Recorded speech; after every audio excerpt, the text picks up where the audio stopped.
Allow the children It's okay. It's okay. Off your mic. It's okay. Off your mic. Chai! Now wow, people wey suppose talk truth to power don't off mic. And if we talk, now 500,000 they go sama us, call them hate speech.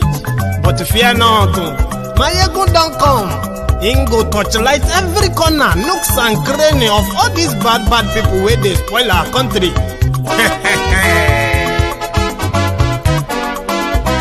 So my people make we laugh, oh, yo. My ego don't come, oh, yo.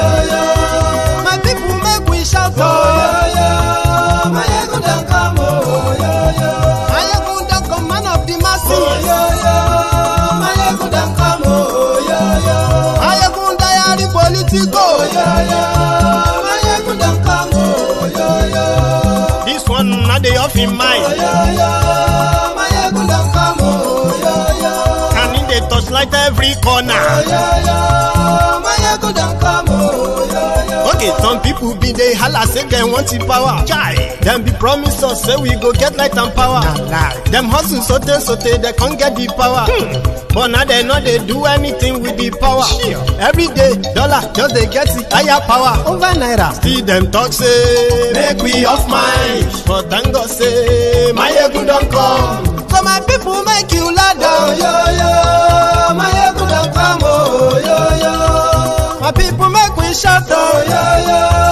My ego don't come, oh, yo. My ego don't come, man of the masses, oh, yo. My ego don't come, oh, yo. My ego die the politico, oh, yo. My ego don't come, oh, yo. This one not the off in mind, oh, yo.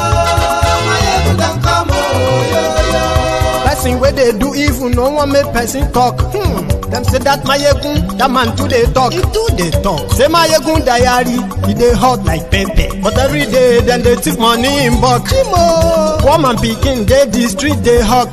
Still them talk say make we no talk. But thank God say my egun don't come. So my people make you laugh, oh, yo. My egun don't come, oh, yo. My people make you shout, oh, yo. My egun don't come, oh, yo. Man of the masses, my ego don't come.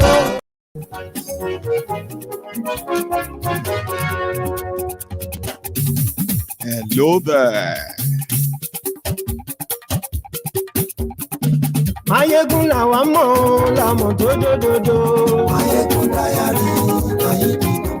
Good morning to you, good afternoon to you, and good evening to you from wherever you're watching from. This is Mayegun Live. Mayegun ti dé o, ọ̀rẹ́ ará ìlú. Mayegun Diary, lórí Facebook, lórí YouTube. Mayegun Diary. Thank you so much for joining me once again. Share this broadcast. Invite your friends, invite your not so friendly friends. And it is going to be an interesting night, as always. But before we start, share this broadcast. Invite them, like the broadcast, read the caption and the description as well. Then you can sit back and start your regular comment storm. Please share.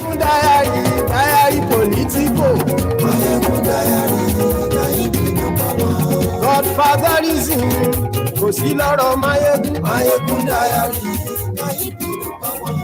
Ẹ farabalẹ̀ ṣe o kẹ́kọ̀ọ́ lẹ́nu. Àní Mayegun làwa mọ̀ dódódódó.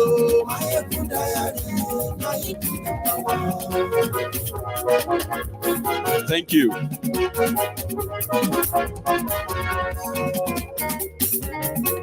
Àní ẹ̀sùn rákì.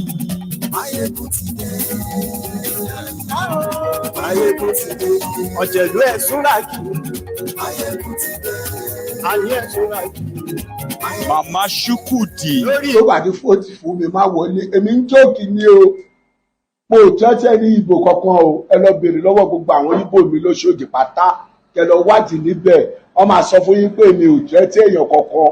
Ìgbà tí ọ̀rọ̀ yìí ta ṣe tán yẹn gan, ẹ ti understand ní sè gbogbo èèyàn pàtẹ lóṣòdì ẹ lọ béèrè ṣóyè yín sí ẹ má kàǹtì ọ̀rọ̀ mi ọ̀rọ̀ díẹ̀ báyìí ẹ gbé gbogbo èyí tó kù díẹ̀ lẹ́kọ̀ọ́ rọra short lẹ́dẹ̀ gbé sáyé pọ̀tọ́ lọ́wọ́ máa ṣọ́ wa lọ́wọ́ ẹni àfojúfẹ́ ni má fọkàn fẹ́ ni thank you ẹ̀yin èèyàn mi ẹ jáde ẹ̀yin fóòtì fún wa.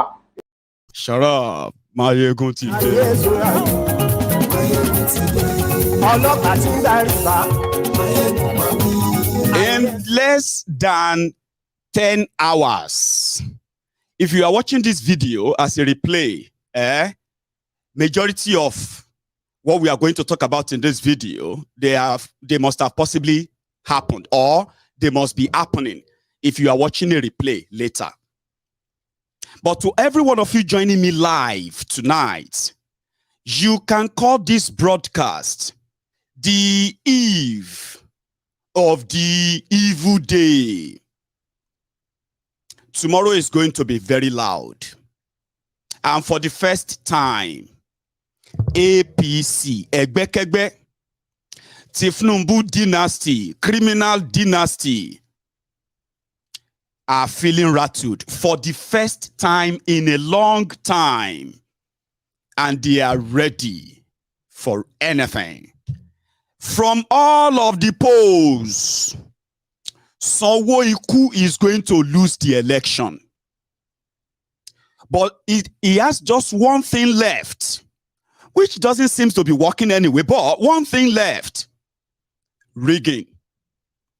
That is the only way Sanwoolu is going to escape the hammer that is about to fall on the entire establishment in Lagos. And I'm not joking about this. And you don't have to believe it, because you know why? Even those who are Lagos Abobakus themselves, Oshogbo Alimajiris, and then the rest of all those narcissistic, there's a name they give to them, you know, those cold-hearted criminals who wanted to hide behind Yoruba to push their tribal madness. It's not working. A lot of them who really want to save Lagos, they are not from Lagos. Majority of them have already succumbed to the slavery they are subjected to across Yoruba land themselves, but they wish they could go to that Lagos, but they can't. So, the only thing left for APC, Egbekegbe, is rigging. And I think rigging it is going to be. But when you speak to the ObiDients, they are now making provision for their own security now. Yeah, they are getting ready. They want to give all of the Lagos APC thugs, they want to actually serve them in their own, with their own poison too. As in they say, right? As they used to say, I mean, they are saying that nobody get monopoly of violence. So, as you think, say you are mad. When somebody run from you, you go to say that your madness is the top madness. But sometimes, when you meet madness with madness, one go bend. And you know those ones, they said, that stood the tear gas of police and SARS, shooting and everything. So now these thugs we are going to have to run away from because of them, especially because of MC Olueran, that threat. Now they are making provision for their own security now. And less than 12 hours after MC Olueran was talking that rubbish, making that empty threat, right? When they spoke, I told you, fear them. If you look at those criminals running Nigeria, now them have a lot to lose. You see all these ObiDients, according to them, they've already lost everything except their lives. And until they lose their lives, all of you will get something who stole from them one way or the other. Do you understand? The almighty MC Olueran, they have to go and look for Chukwudi to come and say, no, because you know what they have done, the ObiDients. They have published the pictures of all of the top agberos in Lagos and the areas they control. Their names, their images, their face, what they look like, the areas they control, and who is controlling each squad that they are going to unleash on you tomorrow. The ObiDients have already uncovered their faces. They are people you know. But ordinarily, you won't think all this Gen Z. They know them too. But you know something? Most of the top agbero in Lagos, they've sent their wives, their families. So many of them, or their families they are not in Nigeria. They live abroad. London, Canada, America, all these places, courtesy of Lagos state government. Do you understand? So these ObiDients are now they are now like uncovering all of their family members, their phone numbers, their Agberos in Lagos, their images, their description, how deadly this one is. The other one, those ones that uses guns, those ones that uses other weapons. They have profiled all of the Agberos in Lagos, including MC Olueran. So you know what that means is that number one, when the whole thing comes down, majority of them, they will not go to jail in Nigeria, except if they just remain in Nigeria. And guess what? They can't really remain in Nigeria. Now, when you don't get money, if you don't get money, as these criminals have made you know, right? That is when Nigeria is a lovely, this country is a very amazing country. No. The Agberos that are killing people in Lagos, killing people all over the place, right? Extorting people. They love good life too. They exported their families outside Nigeria. MC Olueran's family lives in America. People know them very well. His son is very popular on social media. So what they are doing right now is to profile them with the crime they are going to commit. When people die, maybe they can rig Sanwoolu and all of that. But let's see how they are going to also remain the same. Now, as the thing can't hit, they force the richest Agbero in the world, the richest, the number one billionaire Agbero, political thug in the whole world, not even in Nigeria, is the richest, MC Olueran, ObiDients. They forced him to retract all the nonsense he said. But for just to refresh your memory, okay, this was MC Olueran speaking at a supposed meeting, whatever. I will interpret this part one. He said to them that, listen, 2 Yoruba, in fact, 3 Yoruba sons, 3 Lagosians, Yoruba sons, are contesting to be governor of Lagos. APC, Egbekegbe, now tagged one, Igbo, just to gaslight the Igbos and blackmail the Yorubas in that same Lagos. It backfired the first time. Now they are going again. Now, going again, they are even going more dark. Let me tell you. You have heard about the MC Olueran video. You have watched that on Mayegun's Diary Political. You didn't see everything. I'll play you the rest of the video. Okay? Tonight. MC Olueran was telling the people he was speaking to there that if they fail to use everything to bring Sanwoolu back, the Igbos are going to take over Lagos. They are going to take over all the lands. They are going to remove all the kings. If your children go to school and they fight with any Igbo child in school, and the Igbo child slap your own child, Yoruba son, that if you go back, if you go to go and fight them, the Igbos will take you and they will hit you. They will use your children for money rituals. That's what MC was telling people before he found his Chukwudi, inciting people, the most darkest, horrible incitement I have seen or heard. Sorry about the blinking, okay? All the fluctuating or whatever. So I'll fix that. Give me a sec. Let's start with this.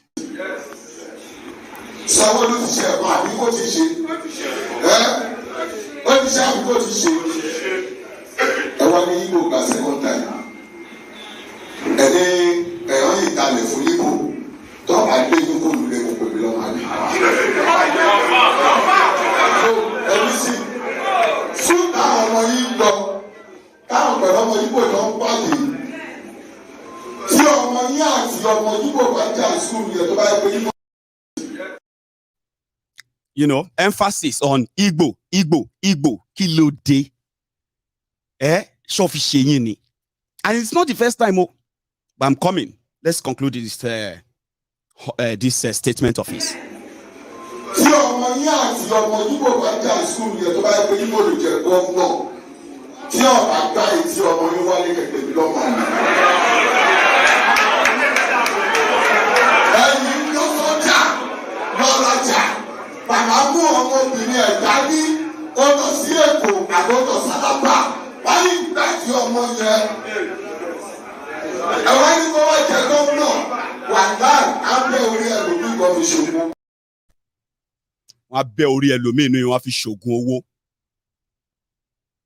That you go to the market and the Igbos will slap the, they will slap the bum of the girls. Now you want them to be governor.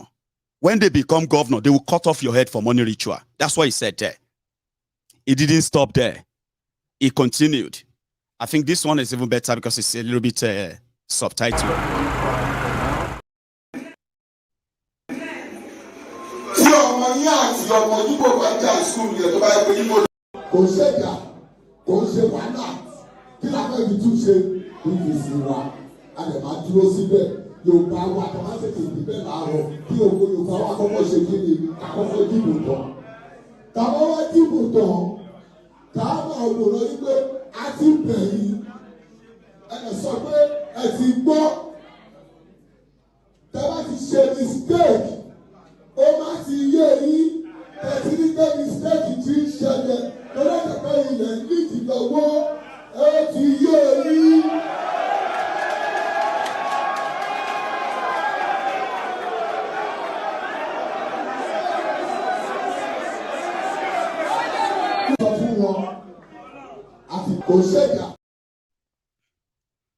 If you know you are not going to vote for us, stay at home, sit at home, okay?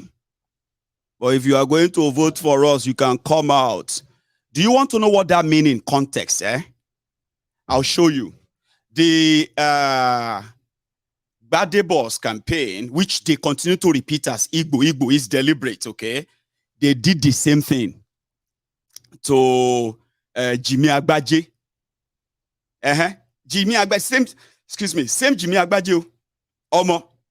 They call Jimmy Agbaje Chukwuemeka. They said Jimmy Chukwuemeka Agbaje Shinyeri. They printed flyers, they printed their banners, they spread them everywhere in Lagos. 2015, 2019. Jimmy Agbaje, they said Jimmy Agbaje was Igbo. And they said anybody that touches him is enemy of Yoruba land. They went after the Igbos. The same is Agu that TETFUND will put on, Bokwari will put on. And this Olori Burukus will share. The same is Agu, they saw it on the neck of, on the body of Jimmy Agbaje. They said, look at him, he's Chukwuemeka Shinyeri. So when this Gbadebo, who happened to be from Lagos, his father, full-blooded, his mother from Igbo land, adding Chinedu to his name, they just went shoko, mad. And MC Olueran was talking to these guys. They can't even wait till tomorrow. This happened in Ekpe.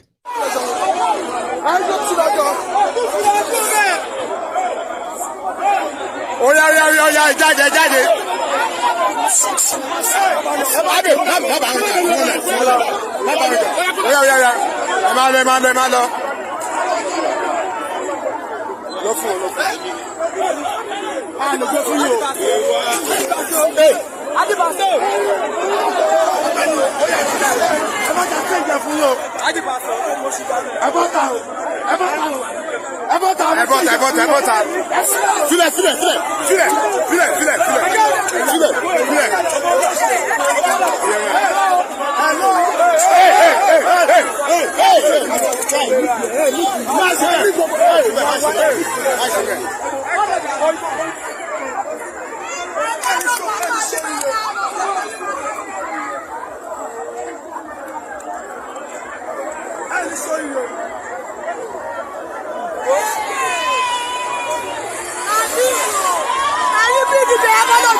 Oh yeah, move.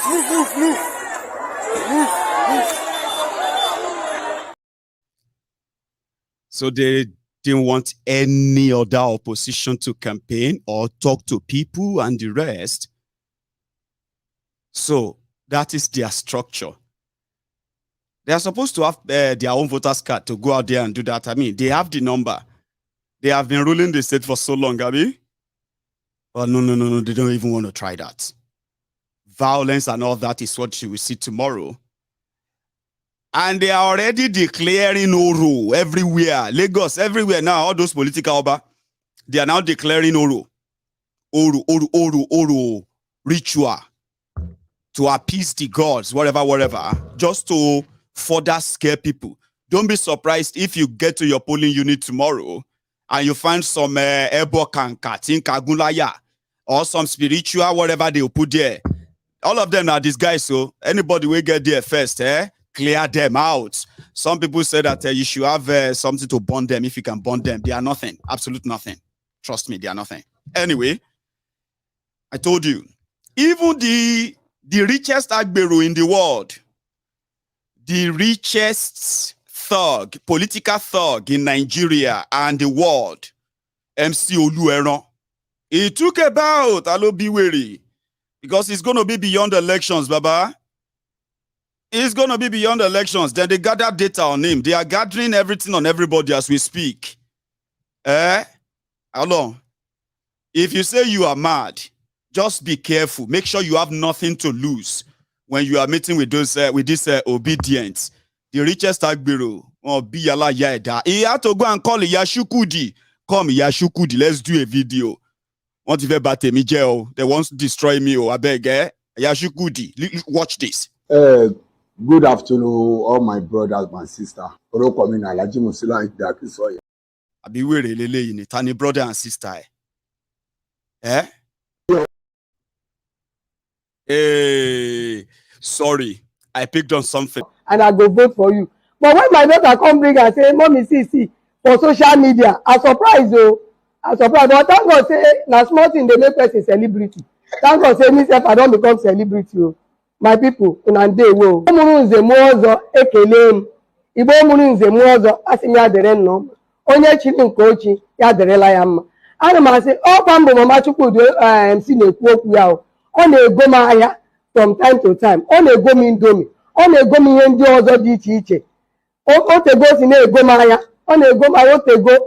Otu nwa nwaanyị bịara sị m na mọmi na o wepụrụ ihe ahụrụ na soshal midia mbezie ka m bịa hụ na ihe ọ gwara m bụ ihe ọzọ ihe m fụrụ na soshal midia ọ bụrụ ihe ọzọ biko ụmụnne m na ụmụnna m ọwụkwa otu ahụ ka ọ dị ọmụnwa ka ọ na-agwa ndewo unu ewela iwe ọwụkwa otu ahụ ka MC shiri n'ime ya.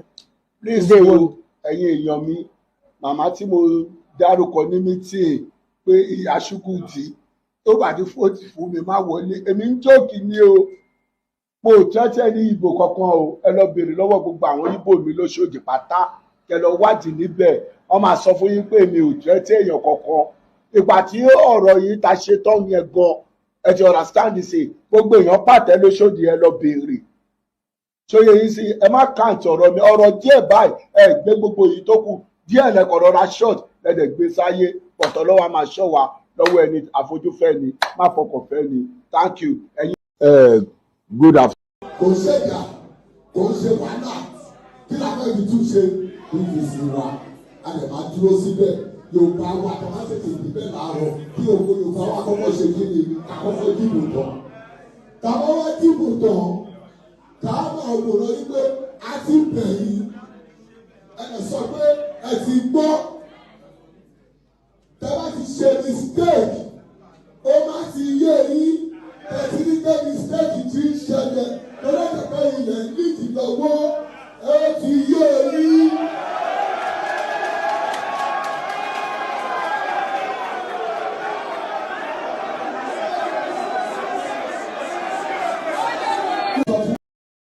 I want to ask you one question. Are you playing? Abi, you mean it? Jengbo comment section. So I decided to bring the two clips together. And for those of you who know what dog whistle is and what they are already doing, okay, then you can agree with me that MCO, if you see this video, Alaji Musiliu MC, you are a coward. Ole nie baba ole ohun nie. MC, you are a coward. You know why? If we take out violence, I'm talking about violence that you can get away with. That is the state protection that you get. MC, you are nothing. Like, let's be real. It's absolute nothing. And just because it's a thug, right? A thug with extortion money, right? From that, what do you call it? From the gutter, it came. And from that gutter, it will return. I mean, when the real, when the real law or when real law should ever exist. Somebody like him will either be like, awaiting, what do you call it? Awaiting a death man's news. Somebody who has been convicted for murder, possibly. In a decent society. So he came from era, he came from era 4, he came from, you know what I mean? And as a thug, it doesn't matter how much money he has. The only thing that is actually going for him is that any crime he commits, he will get a clean slate. But there are some crimes that you should never let them go international. Just like this one. Now you've got the money, Abi. You have the money. You are scared, Abi. You are scared of what could be the backlashes. You now go and brought one, what do you call it? Elisha woman who has been in Oshodi, transacting and trading with Igbos. God knows for donkey years. She can speak Igbo very well. Now she's the Yashukudi. Ole nie. You should have stood with by it and said, yes, I said it. It's your Lagos now. Tinubu is going to be your president now. So why are you afraid? Why are you, sorry, my people, as if to say you are actually like that? You are a common thug, MC. Trust me.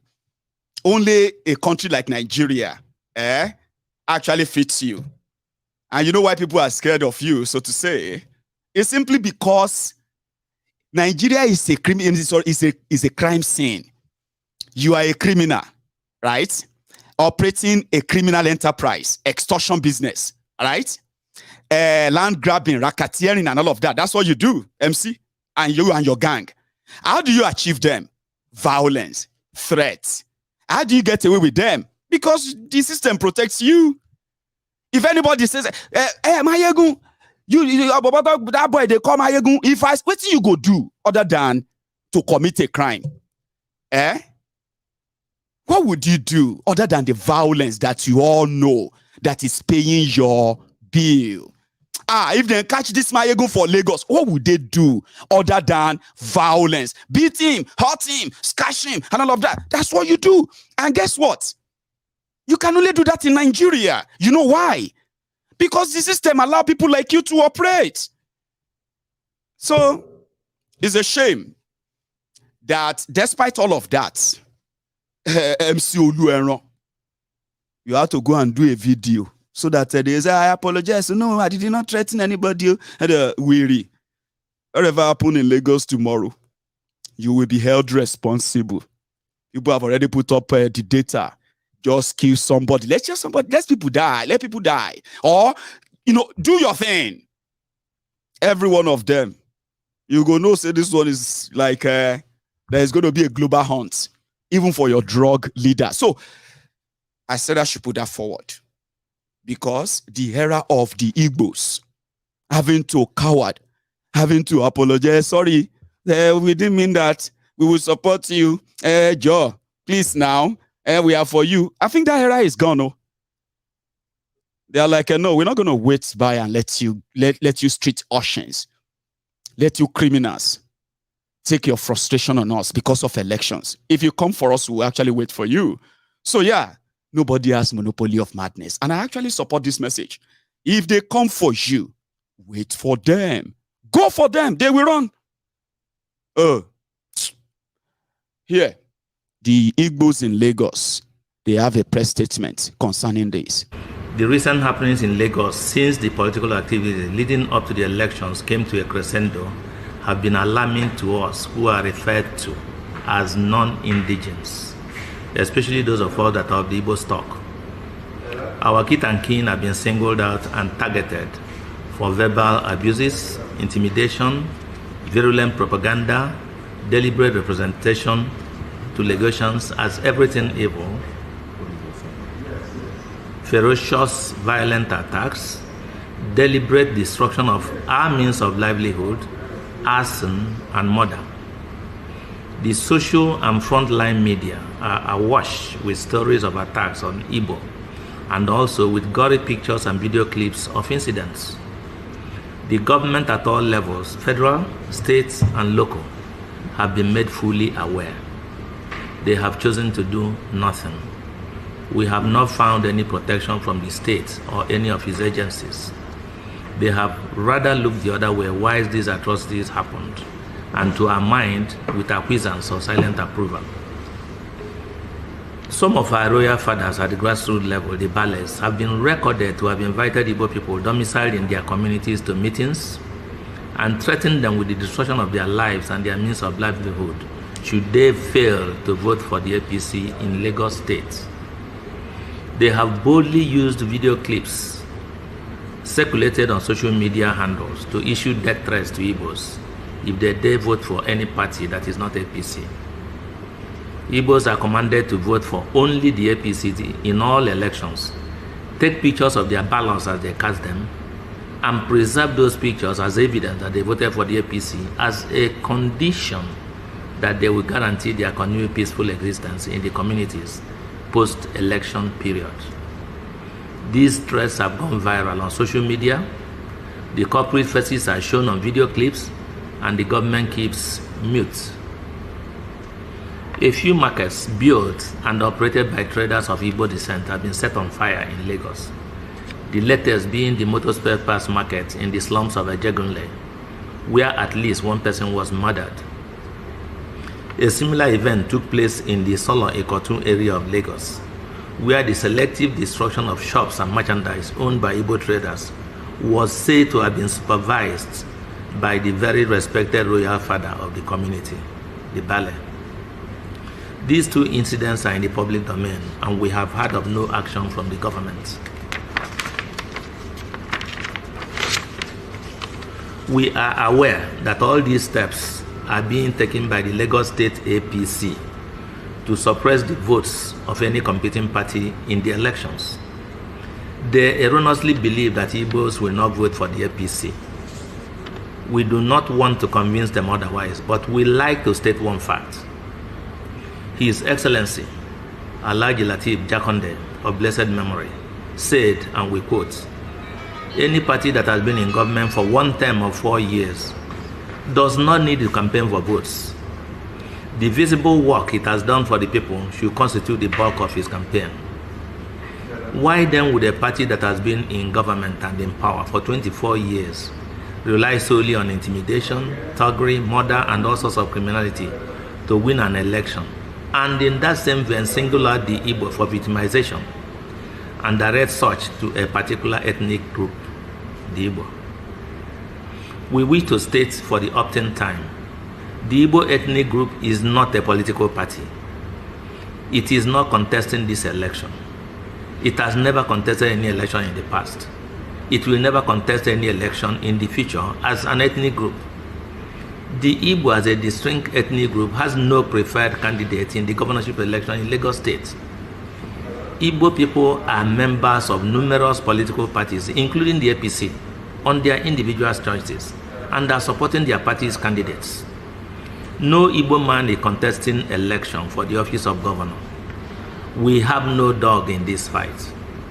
We should not be made the victim.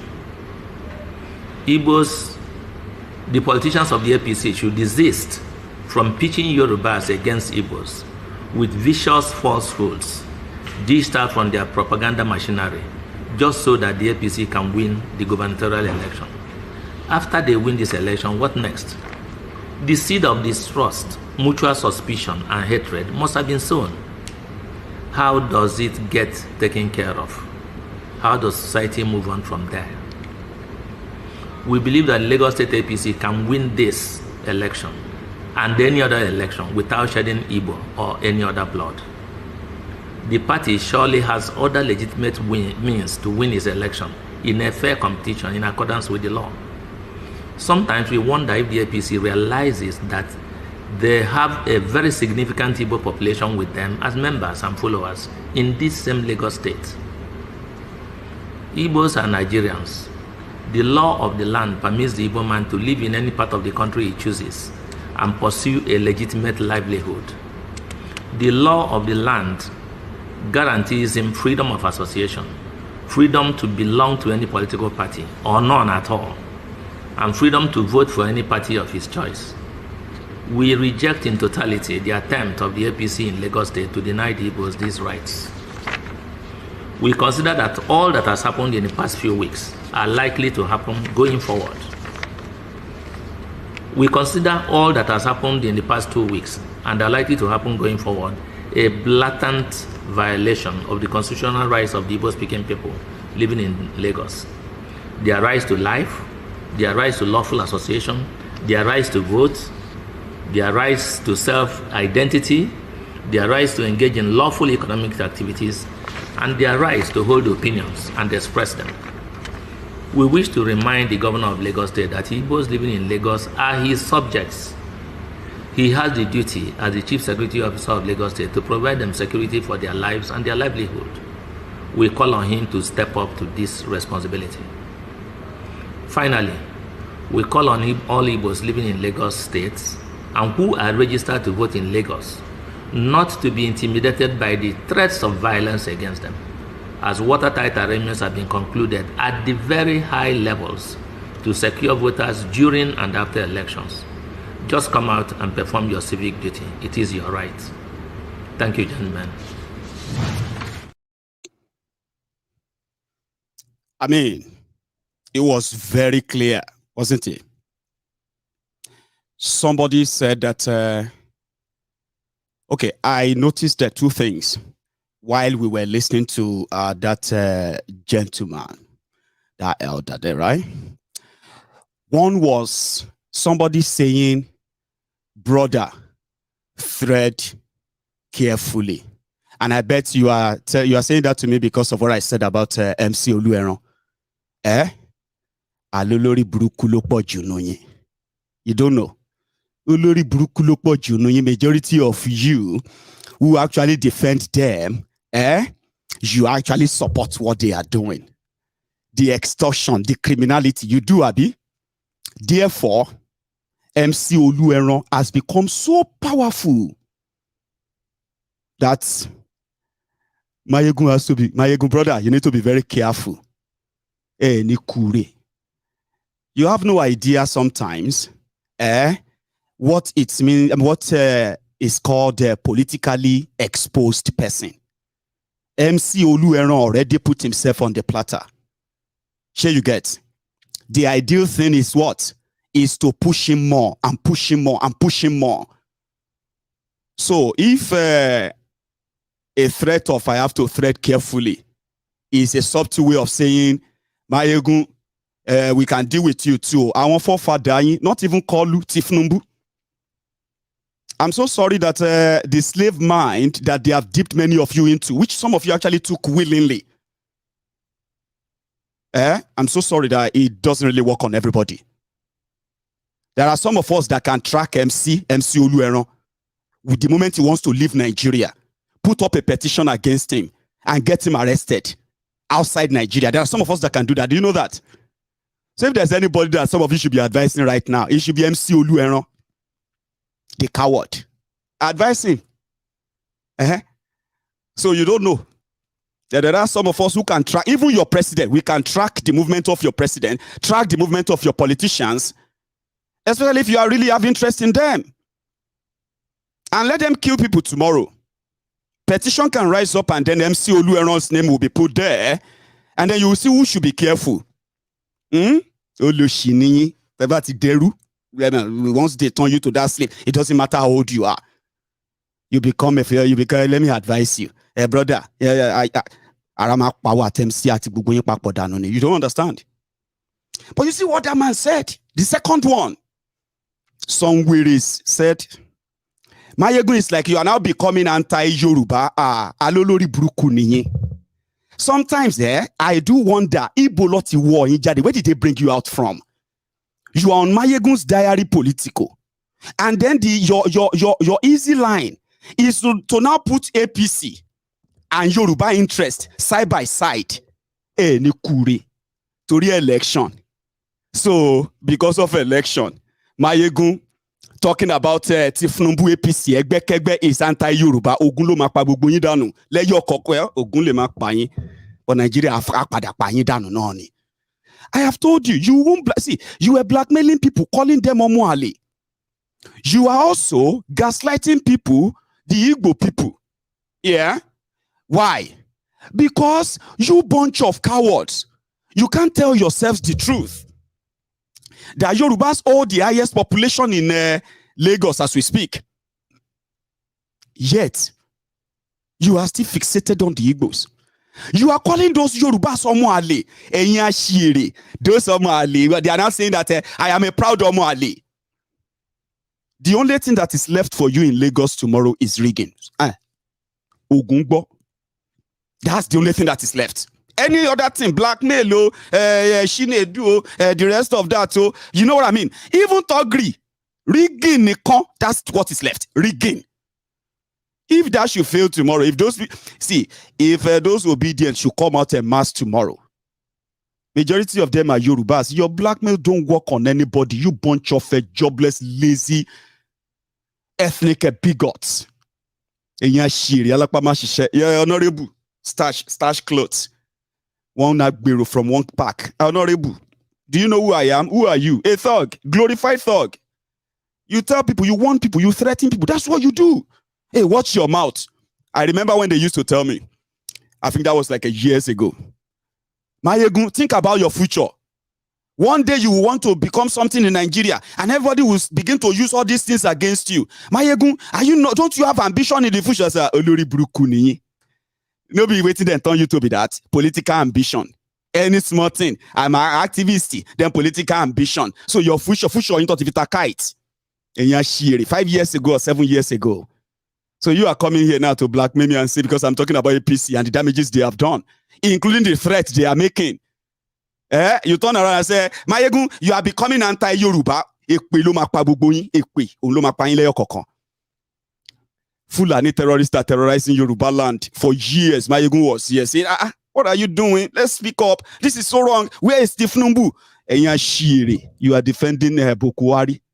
Suddenly, because of MC Olueran, because of Sanwoolu, because of TETFUND, Mayegun is becoming anti-Yoruba. Nigeria. Tiran. Èpè ni mo ń fún ẹ àmì ni kó máa ṣe o tí bá ti ń fún yín lépè kẹ́ máa ṣàmì kó máa gbé tó àdúrà mi ni èpè tí ẹ ń mú yín gan láì ṣe pé fún èpè ń jà yín. You can rig your election. You can do any other thing to bring Sanwoolu in. You don't have to create ethnic division, calling your own fellow brothers Omoale.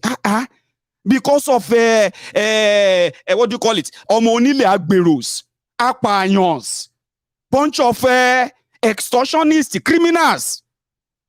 Hey, I need to tell me more explain there, but nevertheless, the guy said you could win your elections without all of this. Yeah, you can. You could do it. Go out there, rig it, write the result, do whatever you want to do, announce the winners, and then that's it. Why do you have to endanger people's lives? Why do you have to instigate or incite ethnic division. That's what you do. Then you turn around and say, hey, you this my ego, you are causing division.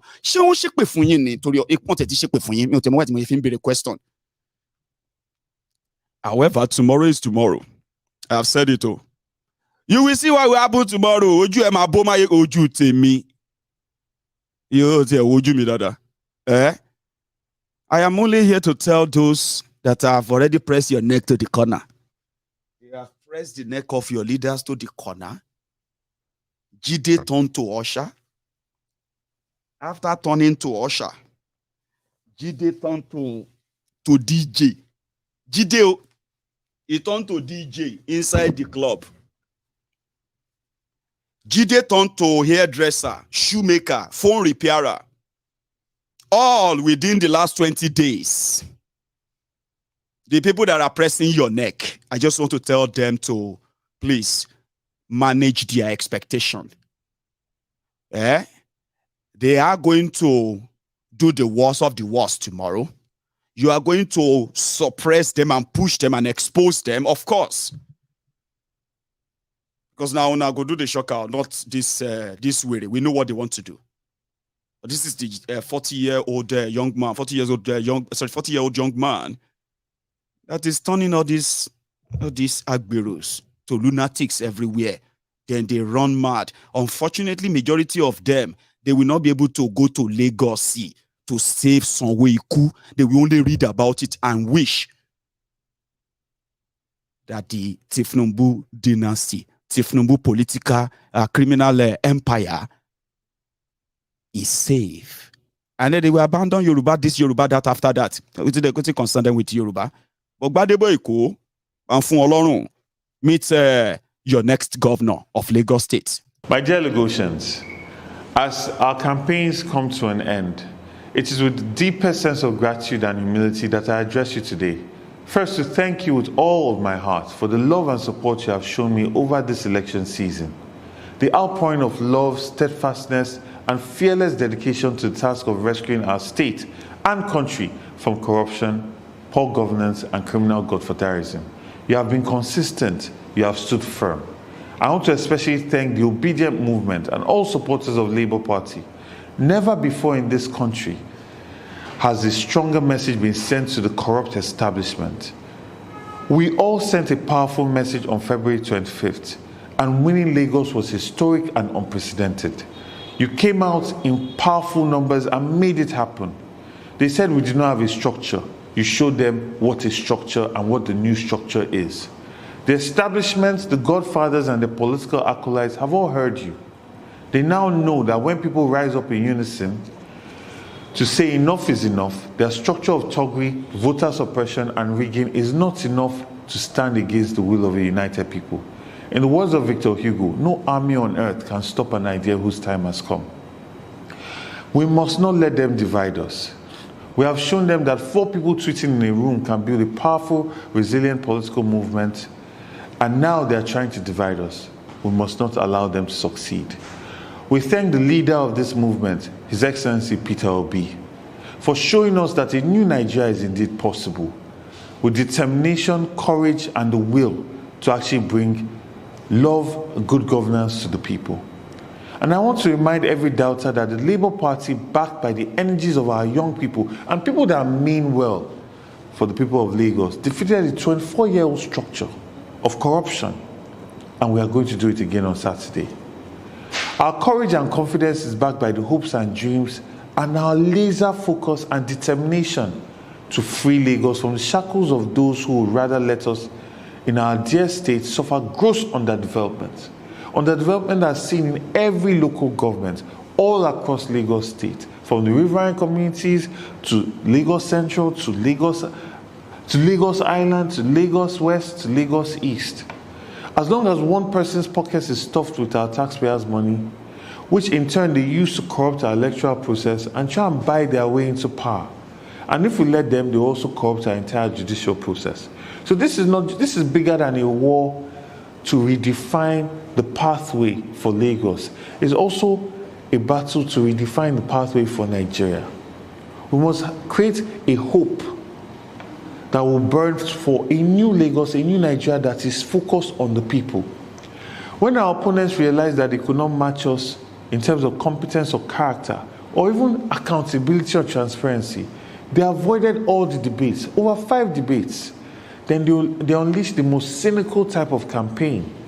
They sought to divide people that have been in harmony in Lagos State, which is our strength.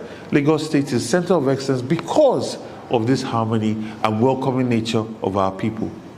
But they tried to divide this through ethnicity and bigotry. Every Nigerian family, every family in Lagos has a child born across tribes. Intermarriage. Every Nigerian family has a child who grew up outside the country and as such will not speak the language fluently. Every Nigerian family has married outside their tribe. Does that invalidate the personhood of those children or grandchildren? Never. It is known that we go out of our way to welcome and confer Nigerianness on our sons and daughters of Nigerian origin, no matter where they are located. Lagos, since the turn of democracy, has been governed by a person who is not indigenous to Lagos. The first Fourth Republic governor of Lagos is married to an Ishekiri woman. His son is married to an Igbo woman just like me. I will never question the personhood of his grandchildren. Nobody in their right mind would. Yes, my personhood and fitness for office has been questioned solely for politics. Dirty politics. My name is Badibo Roots Vival, also known as GRV, a son of Lagos Island, from a family tree going back over 200 years, on whose family land the iconic City Hall is built. It is indeed the honor of my life to run for the office of Governor of Lagos, a state that I love deeply. I stand humbled by the love and support shown to me by citizens and residents of our Lagos. And this reminds me every day that wherever we come from, we are one, united by the indomitable spirit of Lagos, a spirit that perseveres despite all the 4 hours of traffic, despite the agro intimidation and harassment. We still move forward, and we created the biggest, 4th largest economy in West Africa and Africa as a whole. So I particularly want to thank our Hausa community, our Wori community, our riverine communities for the warm reception that they've accorded me. I want to assure them that with my government, every community will feel and know what it is to be seen, acknowledged, and provided for by the government. Our opponents know their plan to divide us has failed. They failed because that is not what Lagos is built on. They failed because they underestimated the resolve of our people who are heading to the polls to speak with one voice that enough is enough. To our Aboriginal Lagosians, I hear and assimilate the concerns you have over the hold on Lagos State. And to address such, I shall be submitting an executive bill to Lagos Parliament seeking to make it mandatory that 60% of all appointments into the State's Executive Council and into the Director's Cadre in the civil service, whilst being primarily based on merits, must give priority to persons of Aboriginal descent in Lagos State.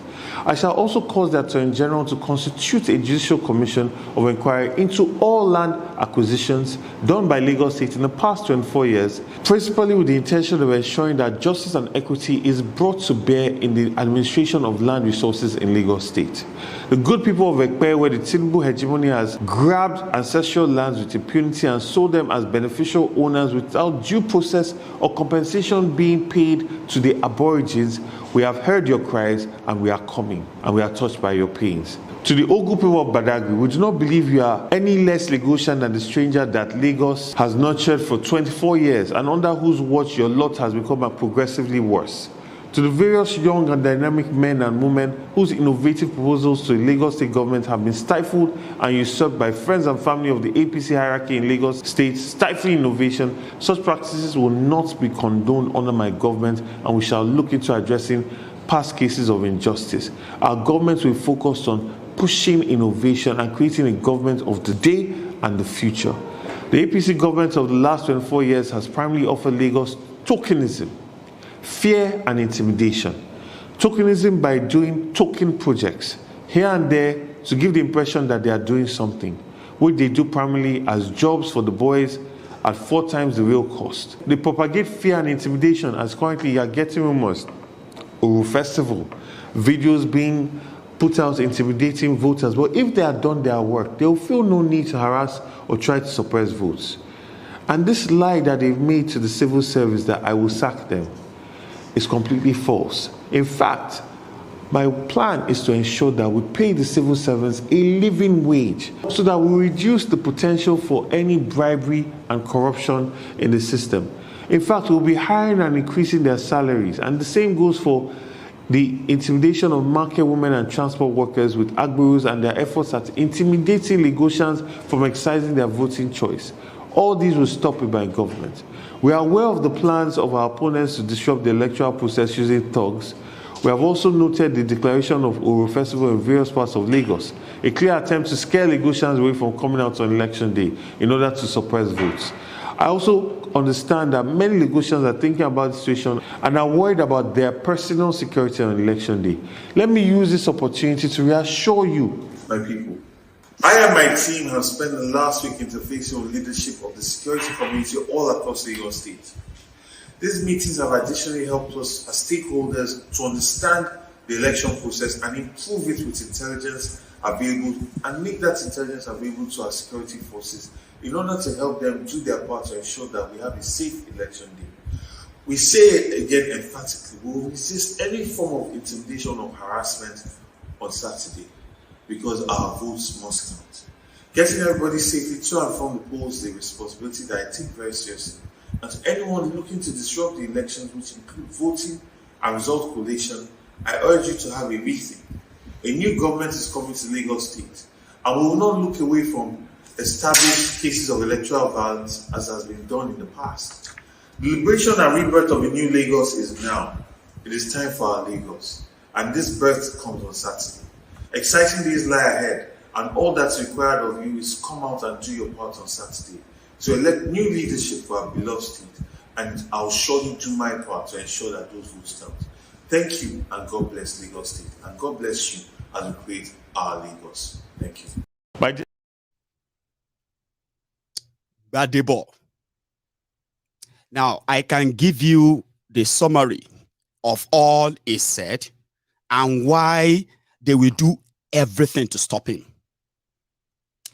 If Sanwoolu loses the election and they are unable to suppress the voters, and at the same time they are unable to put in their already rigged figures, you know what will happen in Lagos? Let me tell you.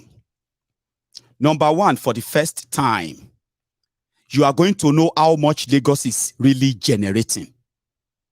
But based on the available facts, you see that 2.5 billion naira that Lagos gives to, that Alpha Beta gives to TETFUND every month. That will stop automatically. You see, all the markets in Lagos, they will give a sigh of relief. Folashade Tinubu will no longer be the Yaloja of anywhere anymore. Now, you see the transporters, which MC Olueran belong to, they will now have to do the job of transportation, or they will go and look for something else to do. Yeah.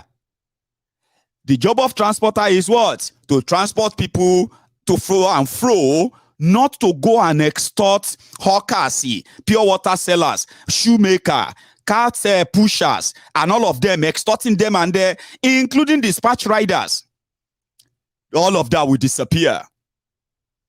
Now, you see, in Lagos, most of their mortar, most of their touts, especially the ones from Epe, Ikorodu, Etiosa, Ibejuleki, those places, they are the deadliest. You know why? They are the notorious land grabbers. Those areas are where the notorious land grabbers, they reign. They know them. Omonile. They can sell one land to 20 people and they will collect money from all of you, right? And they will tell you to do your worst, there's no land.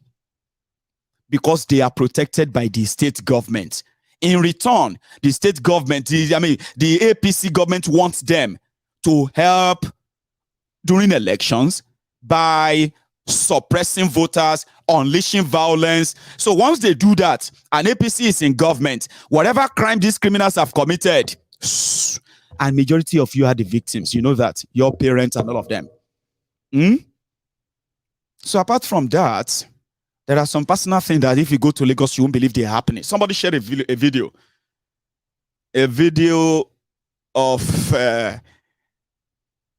mother-child sort of hospital. Sure, you get where you have a children hospital or children ward in Luth in Lagos. Apart from the fact that people complain that they don't, I mean, there is no bed, there is no this, people are dying at the car park of the hospital. Those who gain, access in, while they were waiting, and no one is explaining to them what was going on, they said some guys just walking, they won't fumigate children hospital with the children inside.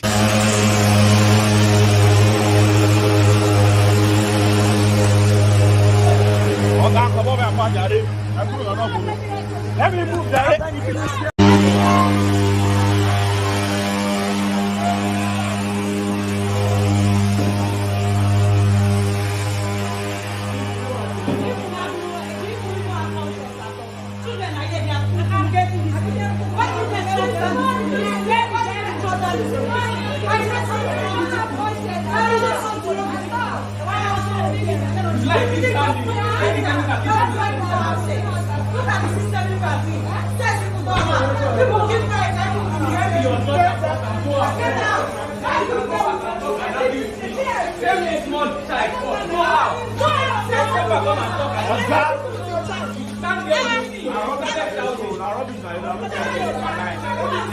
Why can't you tell us to go for me?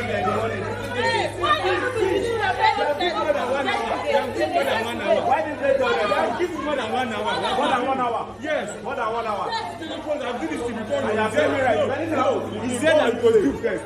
If anything happens to the kid, don't do that. You know what? We have said we are not going to do this place before. And they shouldn't allow anybody to enter. They should enter again. They shouldn't allow anybody to enter. No, it's not my fault. Excuse me.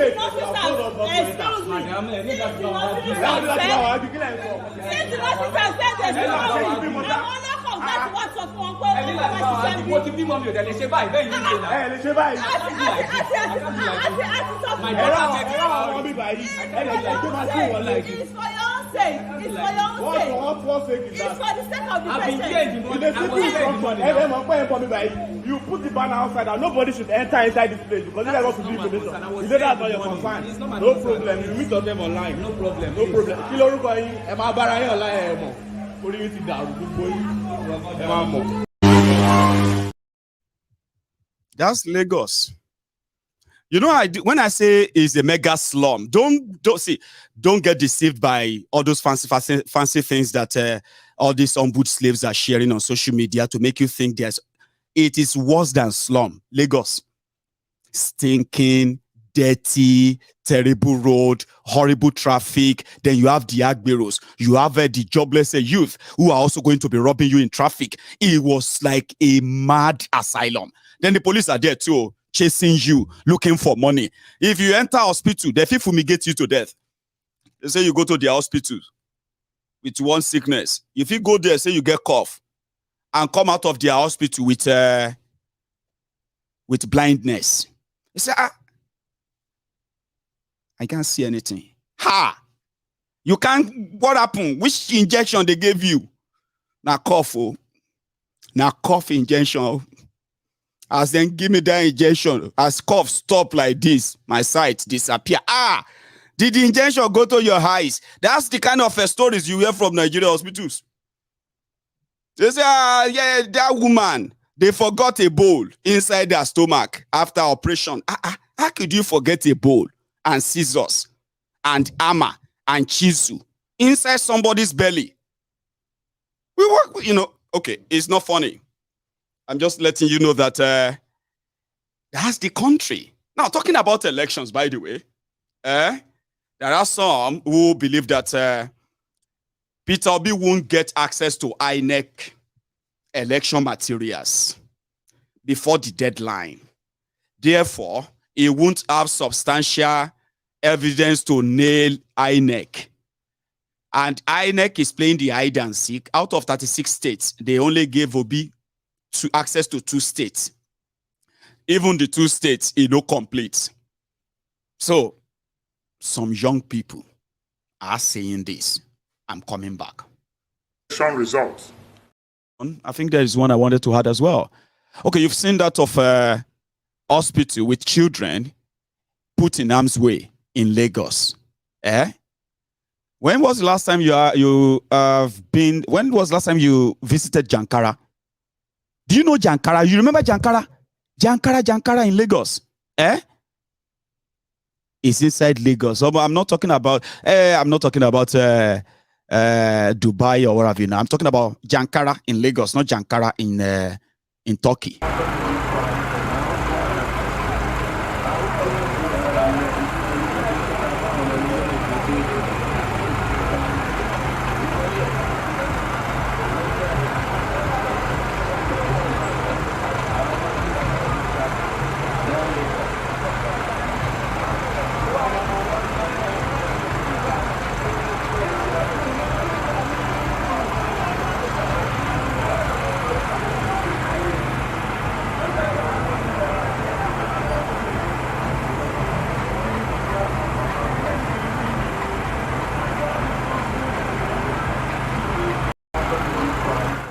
The slum. If I bring you videos of Lagos where a lot of people live and transact businesses, you probably will hate me more. Why are you showing all of this to the world? People knows. This is 21st century, Yami. Everything anyone wants to know. If you want me to bring the Google map up now, and I can show you different streets of Lagos, and I will bring out the image of people who passed through that street, including cars that passed through the streets few hours ago, today, that you can even see yourself on your own streets, in that your street in Sanwoolu everywhere. And you can bring that up on my screen right now. That will show you Sanwoolu, show you Bariga, show you everywhere. I can show you the inner road, the streets, your churches, major buildings in Lagos. I can bring everything to you now. Images that are fresh.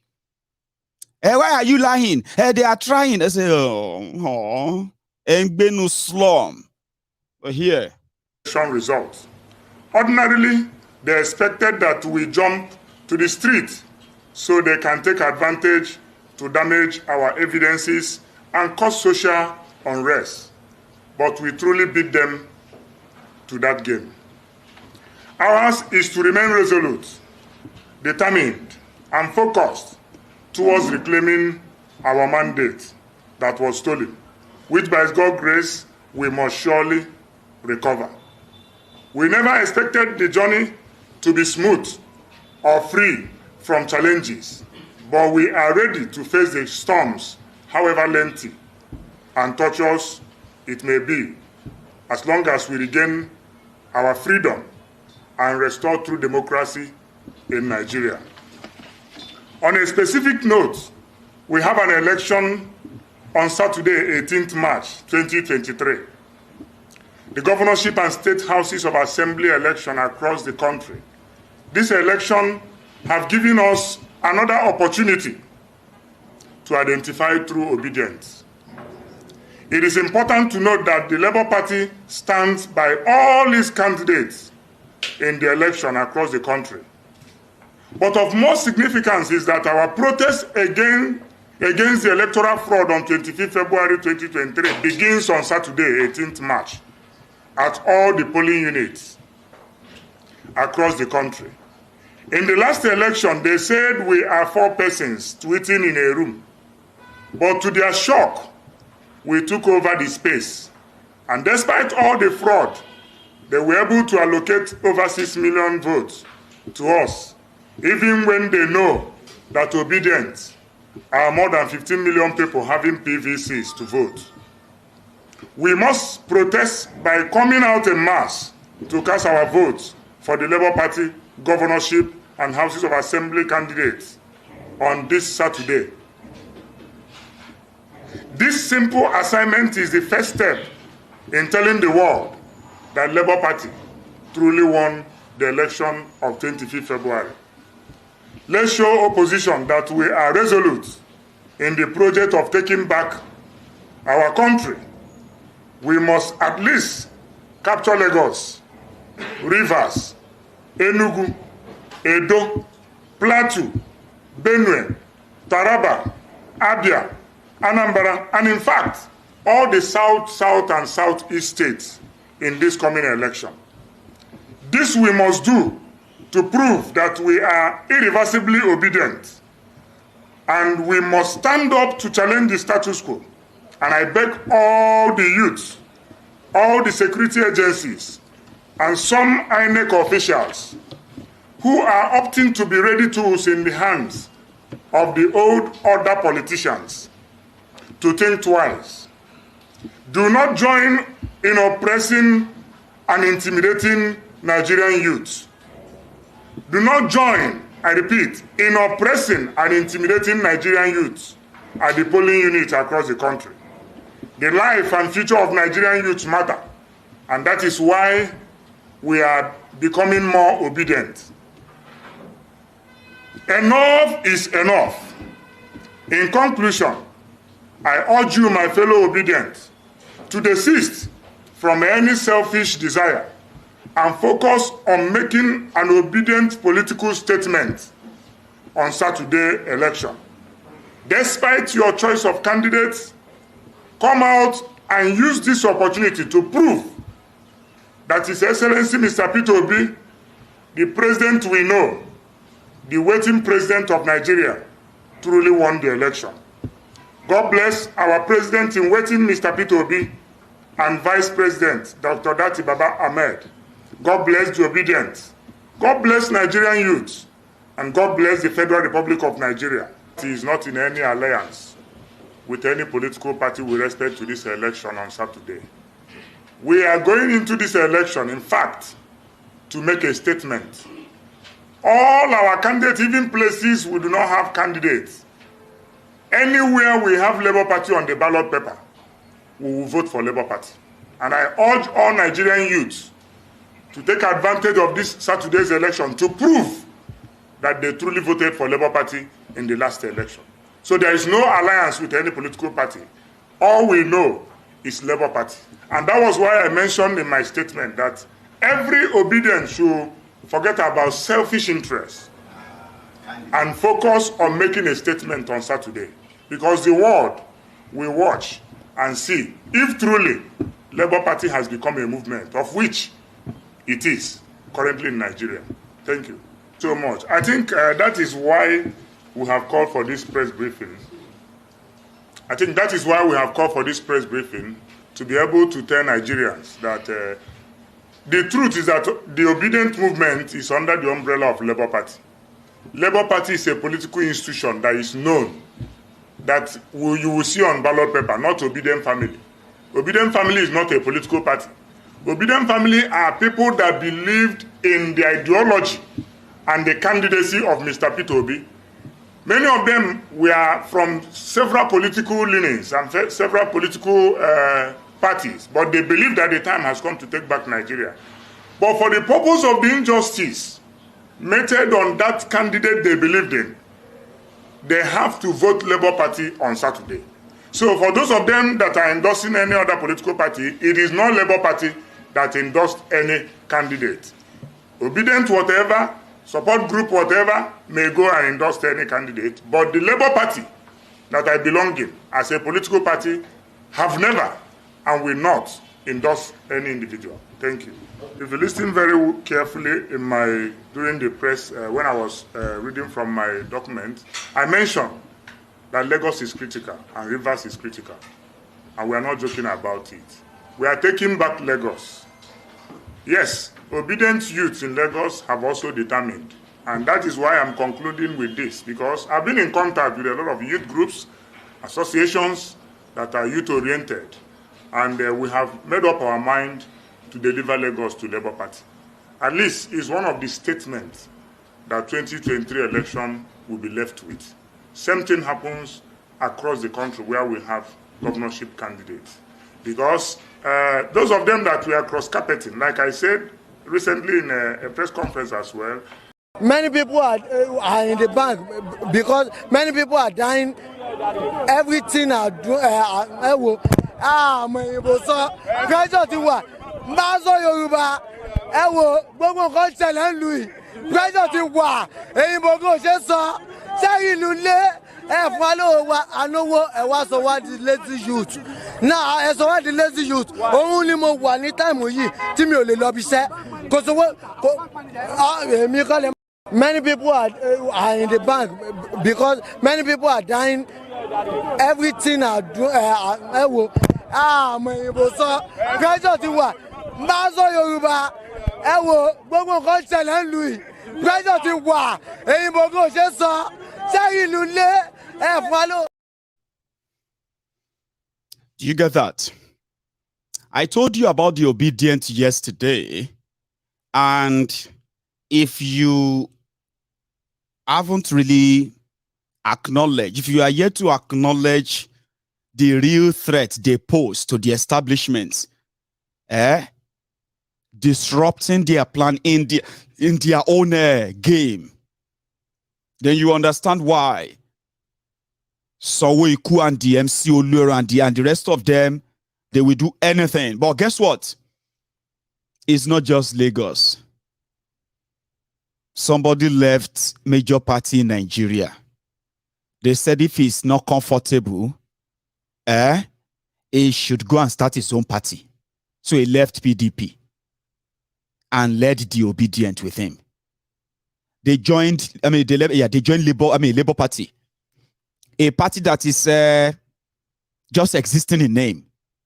After Mimiko, the likes of Mimiko used the same political party to at least gain political power. Remember?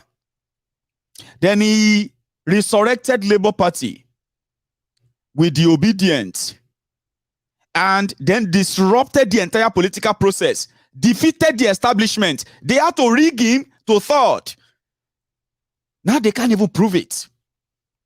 So if you think they are just noise makers, you are slow. Slow gone. If you are one of those who still type there, you will see it tomorrow. I go show them you are counting on the criminals to rig them, to brutalize them, to even kill them. Shebi, is that not what you are waiting for? I know that they will learn something tomorrow. They will do this and that tomorrow. It's not based on people. Nobody wanted APC. Nobody wanted APC. Even you that are supporting APC, your number not even reach to even at least substantial number, that can say, oh, this number feel elect anybody. Your number don't feel elect anybody. You have to rig it. So you are hoping that tomorrow's rigging will be successful so that you can say you have teach them a lesson. Abi, is that not what you do say? Now go lose something. You better get ready because according to them, they will bring dogs, they will bring pepper spray, they will bring anything that you are not prepared for. Okay? And some of you are going there expecting them to run. You get there, you shoot. Everybody, everybody move. Everything. Is that not what you are planning to do? Hoping that they then, Ajabotas, they'll bring out their phones and hey, help us. You go get shocked tomorrow too. I'm just saying, because me, I don't want bloodshed on this side. That is why I'm giving the two of you the original now. As all of you are pretending that you will do your gra early in the morning. But the ObiDient, I have told you too. Tomorrow election is not against the thugs. Your election tomorrow is not against Sanwoolu. Your election tomorrow is not a fight against TETFUND. Your major opposition tomorrow, the person you are contesting against, or you are trying to vote out tomorrow, na INEC. So how you want to do we will have to see an aggressive, when you say aggressive mobilization, that means if a lot of you come out, a lot, then it will become difficult to rig. So they will rather, if they realize that the whole thing don't change, because they have already changed all the staffs, INEC staff in Lagos, they are now APC members, in case if you don't know. Yeah. They've changed their names in some places. You won't even see the ballot paper for Labour Party House of Assembly members. Yeah. You get to some places, you won't see ballot papers for Labour Party. You say, they didn't print Labour Party as part of the, what happened to Labour? There's no Labour Party. They say, there's no Labour Party. It's intentional. You know why? All of the election materials you are using in Nigeria for these 2023 elections, It was printed by a woman called Binani. Look at this woman. She's the one who printed all of Nigeria's INEC ballot paper, result sheet, and everything. Now, this woman, company print them. But do you know the story? She is the candidate, APC candidate, governorship candidate for Adamawa State, which means she is a member of APC, who is also contesting in an election. Then her company. Now, let me tell you a further story. She is the wife to one man called Modibbo. This Modibbo happened to be the former chairman or former CEO or former boss for UBEC. As UBEC is a universal basic education board in Nigeria. Her husband was in charge. Then there's something called TETFUND. That also is also another fund for education in Nigeria. They accused him of looting over 200 billion from TETFUND alone. UBEC, I mean, they call them, they don't even get how much he stole from there. They had to sack him because of looting. Now, Bokwari appointed him. Immediately they sack him or what have you. His wife, this woman, they opened the biggest printing press in almost the entire West Africa, the biggest. They were contemplating on opening airline so they can have their own airline. Modibbo here, Modibbo here, Modibbo here. Money for education, looted. She is so rich, that as a woman, she paid the APC delegates of Adamawa more than those who have actually been like politically grounded that in the entire Adamawa, it is not a ram for a woman now anymore. I'm telling you this because apart from becoming the governorship candidate of APC, she is contesting tomorrow. Yeah, tomorrow in Adamawa. Yeah. So she won the contract to print all your ballot paper. Wherever you see ballot paper, they say, this one, they no print labor. It's intentional. The ballot paper no reach on this side is intentional. Sure you get. What happened to this old ballot? You know, maybe they have printed extra ballot paper that they're actually going to use. You know what I mean? She's part of it and she's contesting election. You know the question somebody asked? One Buhari idiot. What is wrong in that? So what is wrong if she's a member of APC and she's printing the ballot paper for election in Nigeria? So if they give the contract to Labour Party, you will not complain. Where do we start from? I mean, I was saying that to myself. Now, where should I start explaining from? Because according to him, what is wrong in that? Like, it's not everything that we have to be complaining, Jare. That she's contesting, and then she's the one printing ballot paper for everybody. So does that mean that I don't even know. They said you are. I mean, these guys are so mad, They are so mad. Sometimes I wonder why some of you actually argue with them. You will see $1 on-board slave. That is, everything coming out from him reeks of weaponized poverty, so to say. Even I thought they said this guy live abroad. I mean, I thought they said this man going live abroad. What is wrong if a candidate print the ballot paper for the election, major election in Nigeria, and the candidate belongs to the ruling party? What is wrong? Then you will see another way they will come there. Thank you, Jare, my brother. Don't mind him. He's a very useless boy. Yeah, what is wrong if a APC member print the ballot? What is wrong? Then another one will come and say, so you two are just knowing him. I have known this Mayegu for 5 years. He no get sense. Another one will come there and say, it's true. I actually thought this Mayegu get sense. So I said this Mayegu no get sense. Now you don't know him now. Then another one will come in and say, oh, he's a bastard. Remember, the point of conversation is APC member is the one that printed, who is also a governorship candidate in an election she's participating in. She is the one who printed the ballot paper that has caused serious controversy in the election already. And then the conversation will be about Mayegun, whether Mayegun gets sense or he no get sense. And I kind of love reading them sometimes. I mean, sometimes I'm just like, no, these guys are so toxic. I don't want them to gain traction. Yes, I just ban them and remove them. But sometimes I just read the comments. Like, look at this weary. Weary is, you know, when you go on Mayegun's Diary Political, go and see where some of them are, they will leave the post and attack Mayegun. Then be wary. See, if I wake up, if I go to, I'm going to do that in a moment, right? I'm going to show you something. I'm going to post on Mayegun's Diary Political on Facebook, right? That God bless all of you here. You know, I didn't fight anyone. That's not a fight, Abi. God will bless all of you. The Mayegun fans will come there and say, amen, oh, amen, Mayegun, amen. Mayegun, what is going on? What happened? Mayegun. God will bless all of you is the message, Abi. You will see Lagos Ababaku there. You are a bastard, Mayegun. This Mayegun is Omo Aleo. God will bless you is the message. Oh. I'm going to post it. But why we do that? Anyway. Now, she is running for a governorship seat in Adamawa State tomorrow. That she do no get respect. They say they stand this. He did in front of Oba Akinolu. That is Oba Lagoon. Akinolu, and he couldn't take off his. He couldn't take off his cap.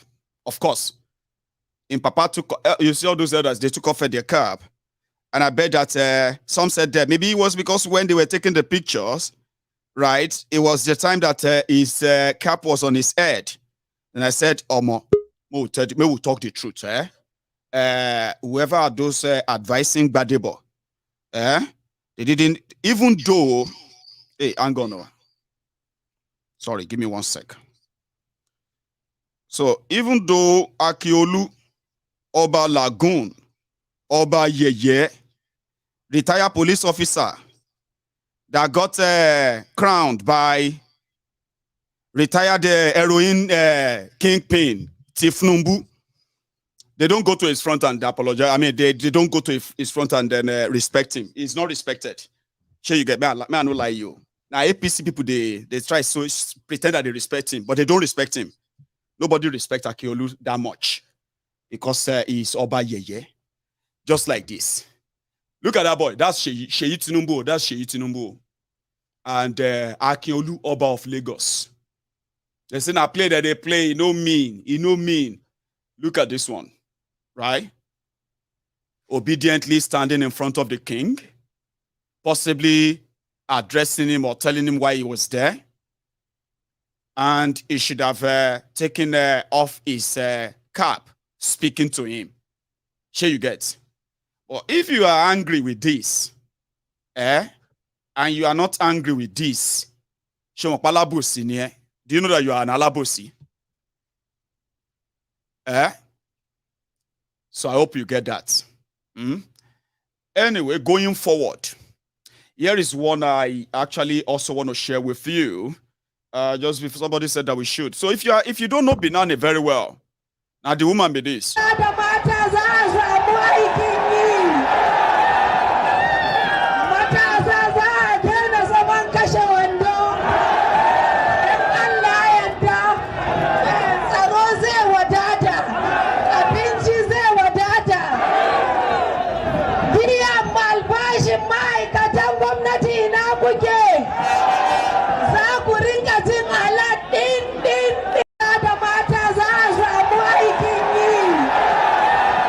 It is smoke Igbo. It is taking them. Anyway, just before we proceed, I've got another information, okay? So people said I should open the line, and I'm thinking I should as well. Okay. I'll use just a few more minutes, okay? Then I'll take calls, okay? I'll take a break and I'll take calls. So if you are watching me on YouTube, again, tonight we have over 3,400 of us I can see from this side. So I want to plead with you to take a moment, just a moment, check. Have you actually paid your offerings? Have you liked this broadcast at all? Have you? Take a moment and check, and if you have also subscribed at all, please.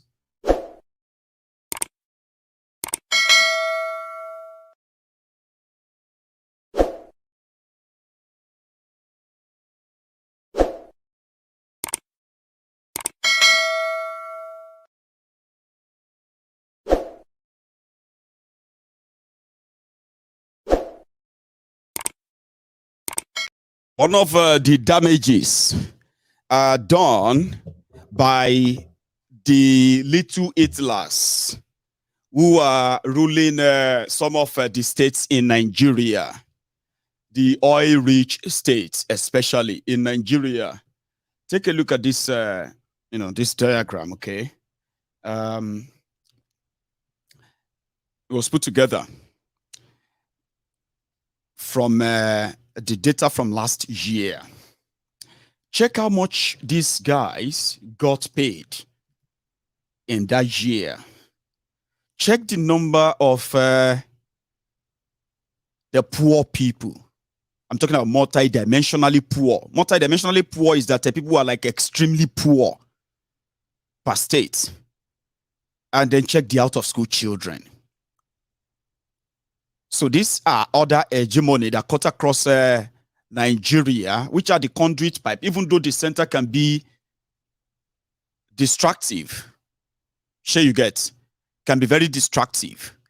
You say, Abuja, but when you pay attention inward, take a look at Akwa Ibom. In a single year, 13%, this is 13% derivation, no? This is not allocation, no, normal monthly allocation, no? These are special money. 13% they remove from the profits made from oil sale. This is what they gave to them. Rivers State, 169, almost 170 billion in a year. Bayelsa, look at the number of poor people in Bayelsa. What's the population of Bayelsa? When 2.61 million people are living in extreme poverty. And the one of the, what do you call it, the former president of Nigeria is from there. Egbere Jolantan. 2.61 million people poor. What's the population of Bayelsa? 4 million, or how much? Ondo. What is the population of Ondo? 1.3 million people living in extreme poverty. Poverty created by politicians. But the same Ondo collected over 25.9 billion. If half of Ondo is poor, Kiloku. Look at River State. 4.4 million people, where Wike is acting like Hitler, living in extreme poverty. You know where you find them now? Riverine areas. Look at Akwa Ibom. 222.5 billion. Akwa Ibom.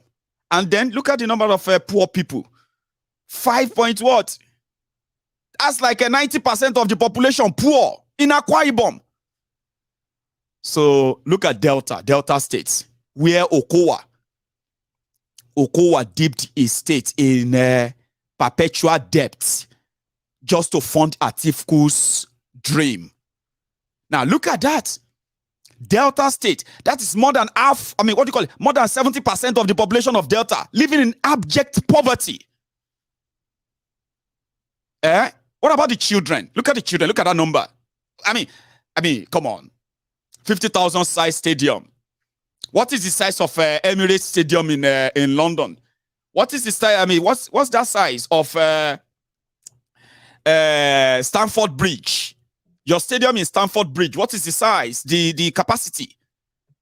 That Anambra, 30,000 out of school children. Abia, 50,000. Imo, 50,000. Bayelsa, 50,000. Children. Then the places that are collecting oil money, River State, 130,000 school children.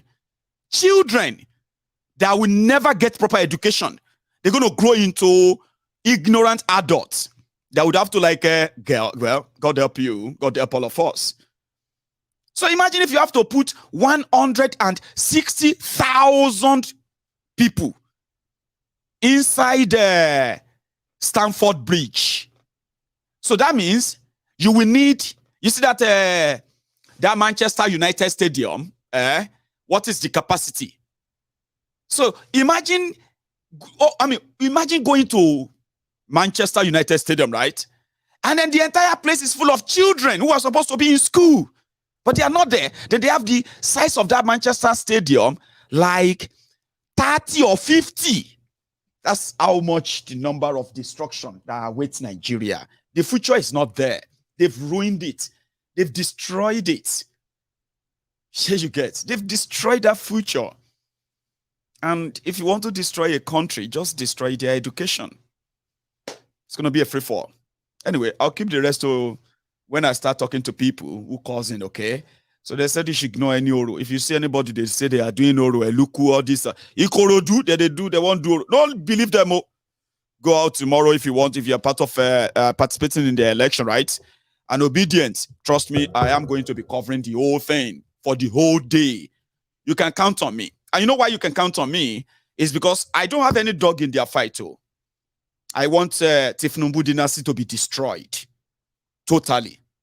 The ObiDients says they will do that very, very easily tomorrow. I will report that. And like I said, I still strongly believe that even though a lot of you are preparing for elections, you are determined. This is when you will understand why some of these state governors are more evil, even than the Abuja you are fighting. So I still strongly believe that they are not preparing for elections. They are preparing for a kind of war. But I don't know how prepared you are. And that war is just a distraction during the day, rigging during the night. And just like what happened during the presidential election, it will be very, very obvious that Sanwoolu has been defeated. Then they will now put up the fight to change the entire result overnight. Even though the ObiDients says, well, they would have to try too. Because tomorrow, we die here. See their own message to their fellow ObiDients. They said, tomorrow, pay attention. No. Lagos ObiDients, they said, collation vigil march tomorrow. Lagos ObiDients and support group, we are sleeping over at all 245 ward and local government collation centers on Saturday night from 5 p.m. to 6 a.m. Take generators, music equipment, portable light, canopy, chairs, food and drinks. Community leaders, religious leaders, retired military personnel, civil servants, and respected members of your community should be present along with every youth who means well for this country, right? The police and military will perform their constitutional duty, they believe. So, tomorrow is tomorrow. The only thing you can count on me, you can't count on my vote. You can't count on my support. Don't count on my prophecy because I know be pastor. Don't count on my prediction because, you know, nothing is written in gold, or should I say written. I can advise you that everything that will happen tomorrow, you can count on me, bringing them to you step by step. You won't miss a thing. Now that you can count on me. I'll go make a cup of tea. Then when I get back, okay? So go on there. Go on. We are still over 3,000 on YouTube as we speak. So if you haven't really liked the broadcast, let me tell you one secret as well. A lot of people will say, I like it. I like the broadcast, but I don't know why it's not showing. You need to go on YouTube. Click. There is a button on the side like that at the head of at the top right of YouTube. Sign in. Okay. You have something you will sign in.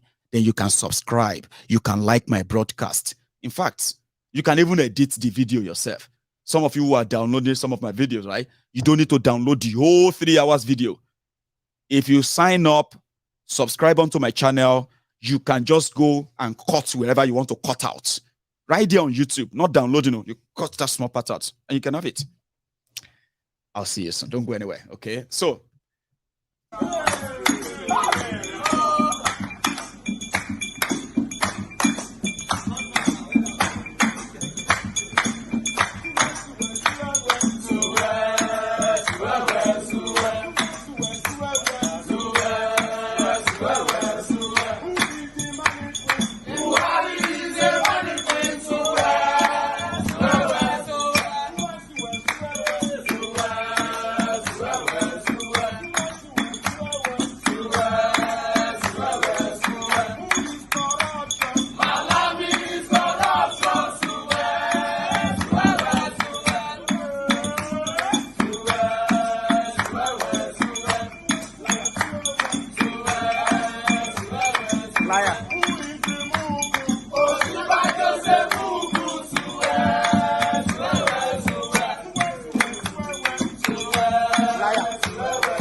Hello there. Hello, my God. Hello, my God. Sir, sorry for keeping you waiting because I just needed to do that refill. How you doing, sir? I'm fine, thank you. Brilliant. This is Emeka from London. Emeka. How are you, sir? From London. I'm fine, thank you. I just want to say thank you for what you're doing. It's been a long time. I've been watching. I just had to give you this call because I've been trying to give you a call. But yeah. Right. First, I will start with one thing, yeah? Please. If you remember 2 or 3 years ago, after the election, we were saying that they are going to end up biting themselves with their actions. That's right. And that has actually happened now. When we're telling people that, the people that are saying, go and vote, go and vote, go and vote, you cannot participate in a game where you don't know the rules and regulations, or where the rules that were set in public is different from the rule that goes out at night. That's right. And they finally fell into that trap. I used to tell my friends here in London, I say, I'm supporting Atiku because I wanted Atiku to win. Right. The only reason I wanted Atiku to win was so that the South will now wake up on their slumber and fight for one final breakup. Unfortunately, that did not happen. Right. However, they deliberately forced Tinubu on us. That's what's going on. Knowing fully well that if the Igbo people and the Eastern people are fighting themselves, they will declare that state of emergency they've been planning all this while. That state of emergency is once they finish the governorship election now, is the problem will start from the South, where LP are going to win. That state of emergency that people have not been thinking about is what they are planning to declare. Obi beat them to that game by saying nobody should go to the street. Because if they had gone to the street, they will burn off all the government facilities and say, oh, done it by now. They'll say, oh, it's obedience that caused it. Evil people are violent. Thank God Nnamdi Kanu is in prison. So they don't have anybody to use to instigate anybody against anybody. So they are playing this thing now. That is why they delayed the election. They don't have no excuse not to do the election last week Saturday. They needed to build up the anger. When they build up the anger now, they will do the election. When they do the election, you people in the South will start fighting. Buhari will say, okay, thank you very much. I've been waiting for state of emergency to delay these things. You people should take your time. Let's bring in somebody from the north, or let's go and bring in somebody. You'll be surprised they'll bring somebody from Tinubu's village. And now, say when they denied Abiola, when they are not election, you know where they went to go and bring somebody from the same place of Abiola, from the same area. Abeokuta. Thank you. That's what they're gonna do.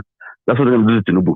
They're gonna just go and bring somebody from his village, and they say, well, after all, it's from your brother.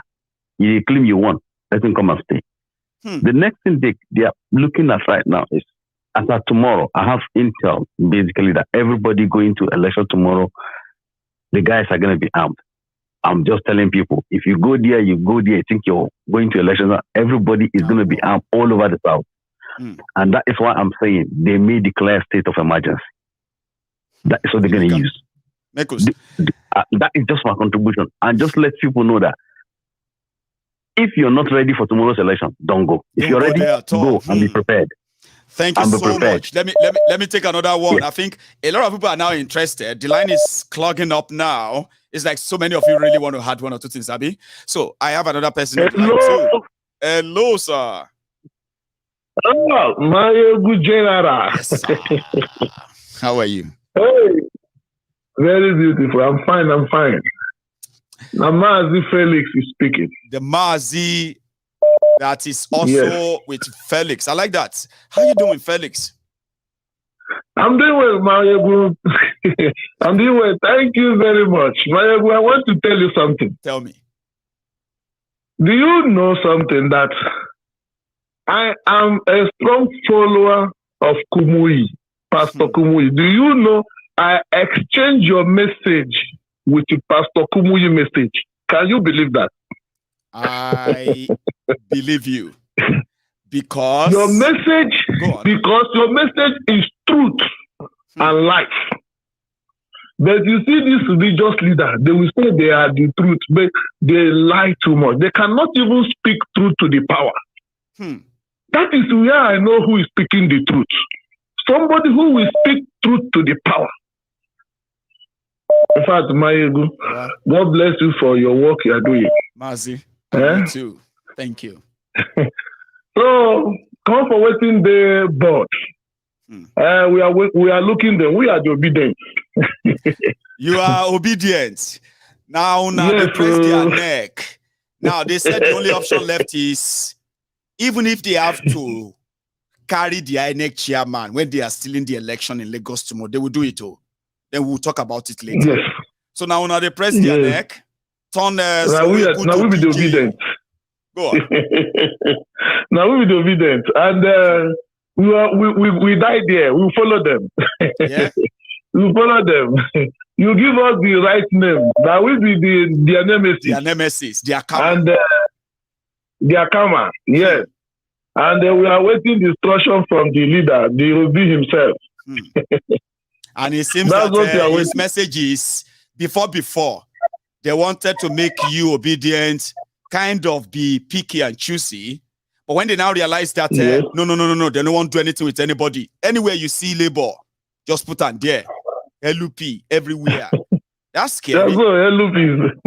Yes, sir. Yes, sir. Tomorrow is here. Thank you so much, Mazi. I appreciate you. So let me take another one. So I have another person on the line here. Hello. Hello, Michael. Baba. Hey. Good evening, sir. Good evening to you, sir. How are you? Hello. I'm fine, Mr. Michael. I'm very happy for getting you for the first time. Hey, Baba, I'm happy too. How are you? Fine. Okay. Fine, Baba. Let's do the ritual. When you do that for the first time, that you manage to get through, Baba, we ring the bell. Go down. Here you go. Thank you so much. Thank you so much. I'm happy. Yes. Okay. Mr. Maegu. Yes, sir. Hello? Yeah, I can. All of us can hear you. Don't worry. Continue. Go on, Yo, Kayode ló kọ mi láti Nigeria mo ti ń pè. Sake láti Nigeria. Syrian people, they are very stupid. They are very stupid. They are bastard. Even in my office here in Lagos, me and my boss, we are now enemies. Can you imagine? He doesn't carry me again. He's an APC member. He told me face to face, he will never carry me again. As I'm telling you now, I'm in the office. That he will never carry you. He did not carry me. He won't give you any lift from the office to town. He will not from the office to anymore.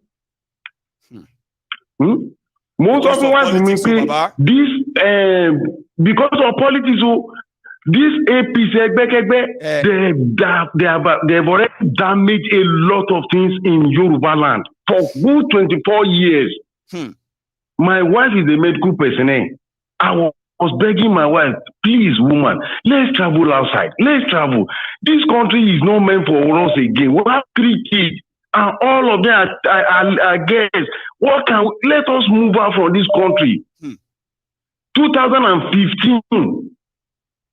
In my where I'm my office now, if you call Jonathan or any PDP, you will be sacked. 2015.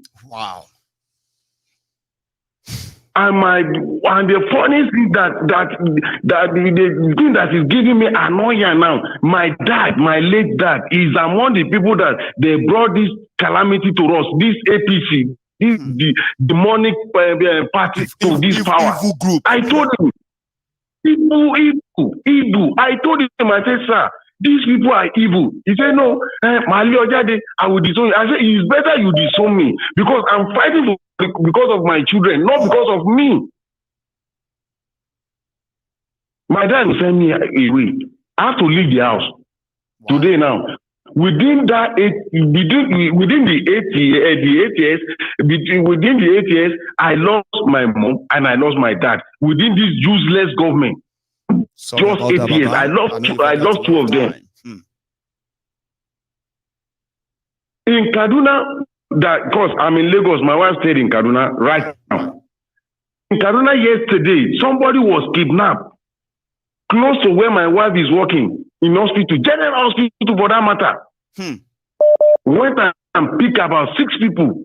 No arrest, nothing. Nothing was done. Everybody is just on their own. It's and like, we have a government. Buhari is not even like, it's not acting like he's still the president of Nigeria anymore. It's like he doesn't give a damn anybody. Buhari is a bastard. He's a fool. Sir, he's annoyed. Thank you so much. He's annoyed. And then in Lagos now, we put an end to their 24 years in prison. We will send them to early grave. That Akiolu doesn't say any Igbo, any whatsoever people that somebody before APC, they should go and throw Igbo inside Kana. I was there when he said it. Not that they told me. I was there. He said it. I followed down my boss to his place there that year, 2019. He said it. I had it. And someone will not be lying. And what the funny thing, you know, these people they are our oppressor, and you are still following your oppressor. You are still following them to the evil. In fact, there are many of them in my office that they take me as their enemy. They don't do anything with me again. And I say I don't need them. I don't need them again. So God will bless you for us. Amen. God will, Amen. And I wish you all the best. I will happy. I'm listening to your program. I always know what live. When you do the live program, I will still rewatch it. Then when I say, make me to know the truth and the holiness. Now, before I was blind, but now I can see the truth. This Nigeria is not meant for us. Tell them. Baba, thank you, sir. Thank you. You will laugh last. I am praying to you as your Jew. Amen. You will laugh last. Shall you get, Amen. Take that to the Thank you, Mama. You will laugh last. God bless you, sir. I'll take another one here. And thank you so much for your super chat, by the way. Thank you. I have another caller. Hello there. Hello, my Balagba. How are you, sir? Good evening, my good brother. How are you? It's good to hear from you. I'm very well, Baba. How are you? Baba, thank you so much for all your good job. God will be giving you that strength and that effort by the God grace. And God will give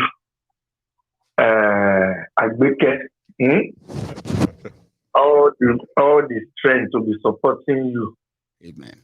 So that She will always allow you to come every night, not only on 5 or 6 days. Like 7 days a week, every night for week, brothers. You really think 7 days a week. Me. Thank you. God will give her all the strength, which is really take care of the kids. Because only school runs for this country, Baba. They give person mental problems. I tell you. I mean, you can't even explain it. Now, only one son I get. And they ask people when they get like 3, 4. Say, I don't know the scope. I'm telling one of my friends yesterday. I say, if I have this kind of boss too, they will place me on medication in this London. I'm just waiting for that little one to start walking. And then responsive, she's getting there. When I say something, come here, she's responding now, okay? But I'm just waiting for the time that she will be able to be, that one that will be like, hey! Yeah. And she will run away to her mama. That kind of one, I'm just waiting for that one. But for now, and by then, you need to start moving things away. We are already moving things away. Start putting things up. Yeah, it's not easy, I understand. Baba? So all these people, all these evil politicians, Baba, if I came across that video, I will send it to you. There is this video I was watching. Is it on Facebook? Last week or 2 weeks ago. There is this man that came on Facebook. He said the younger sister was supposed to have his traditional marriage this coming Easter. And she fell sick. They took her to Onitsha General Hospital. And they asked him to go and pay for tests that they want to run one test, and he quickly do that.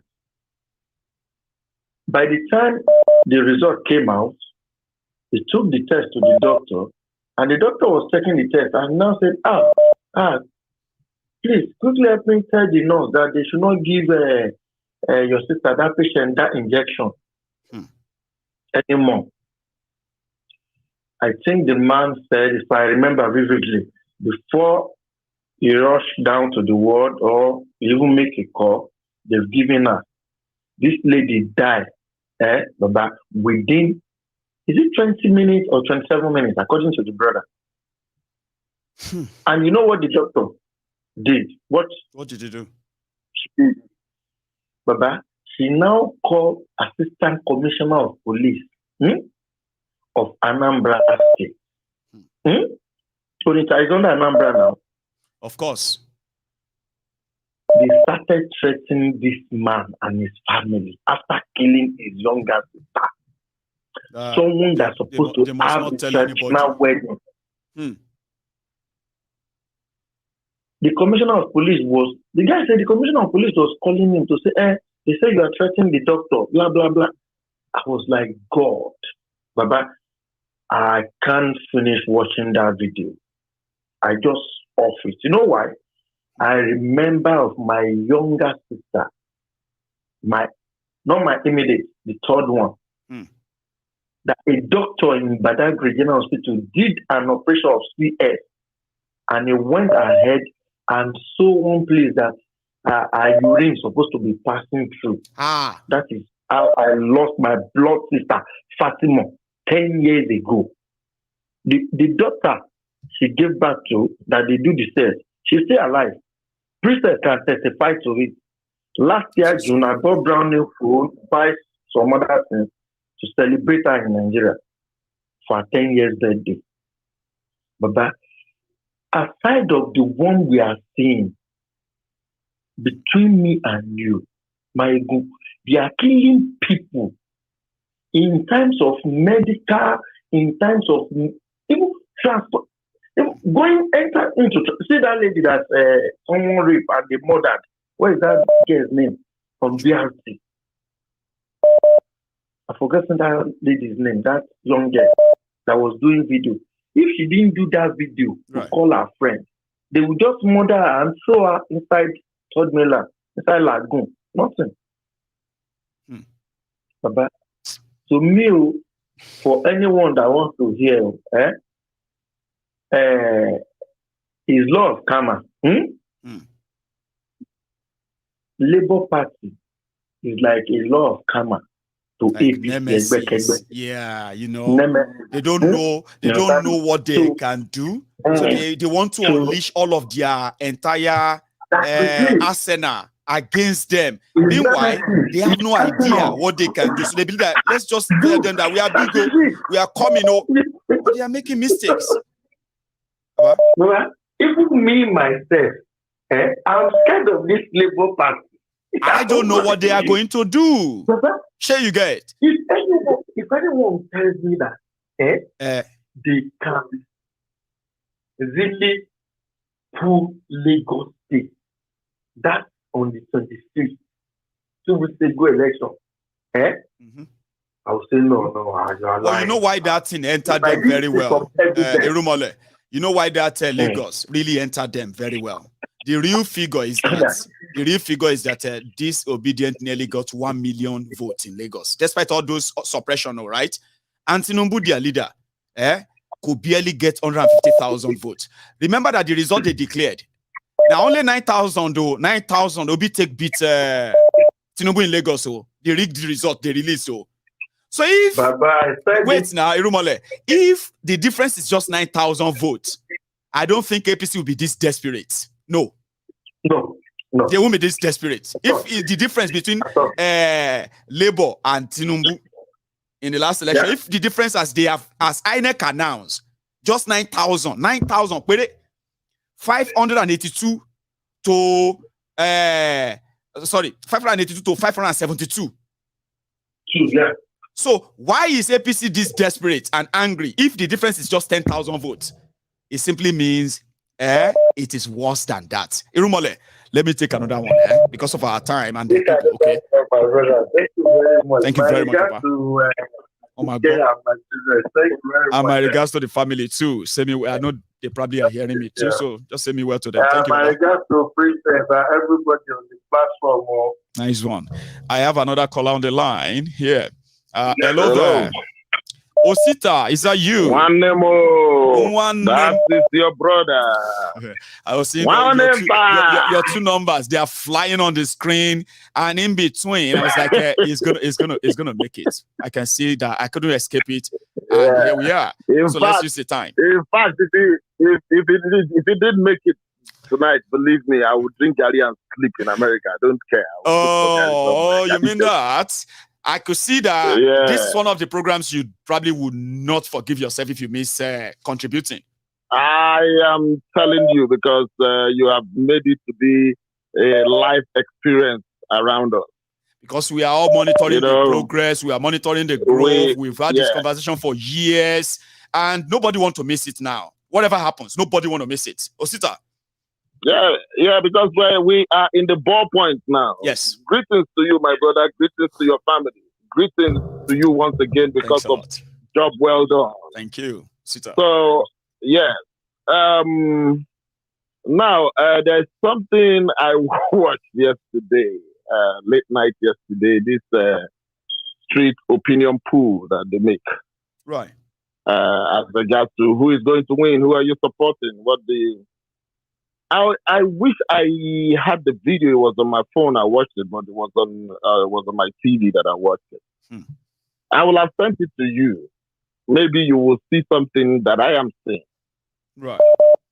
You know, even the people that because the person that is interviewing them will ask them, the host will ask them, who do you want to vote for? Why do you want to vote for him? And what do you think the person can do right?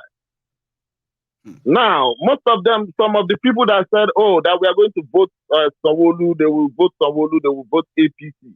Then they will ask them those questions, and you say, the area I want him to improve on is these Agberus. They are causing problems. They are the too much of Agberus. I'm just trying to say the way they thought. They say too much of Agberus. They are hijacking our buses. They are extorting money everywhere. But still, you want to still go and vote that person. I still want to vote for them. And you know that is the biggest problem in Lagos, and you still want to go and vote that person? That's the reason I keep telling people, it is education. It is class war. Two things happen. It is class war, it is education. They destroy the education in order to cap it with the class war. That's right. Because without destroying the education... They can put all of us in a box.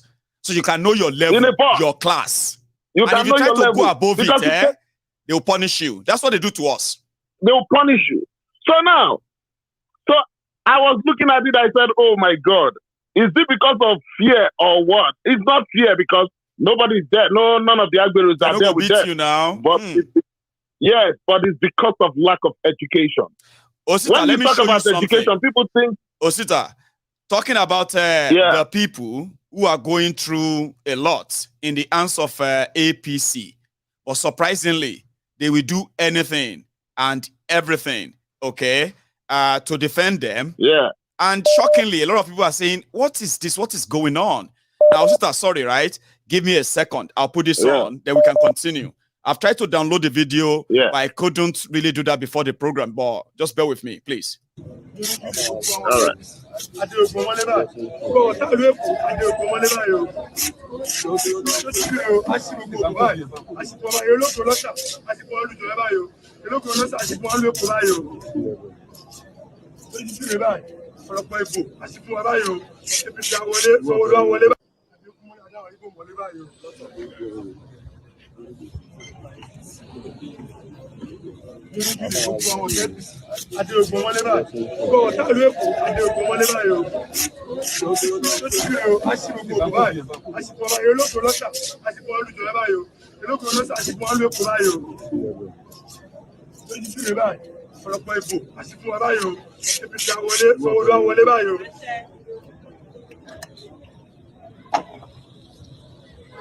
No. I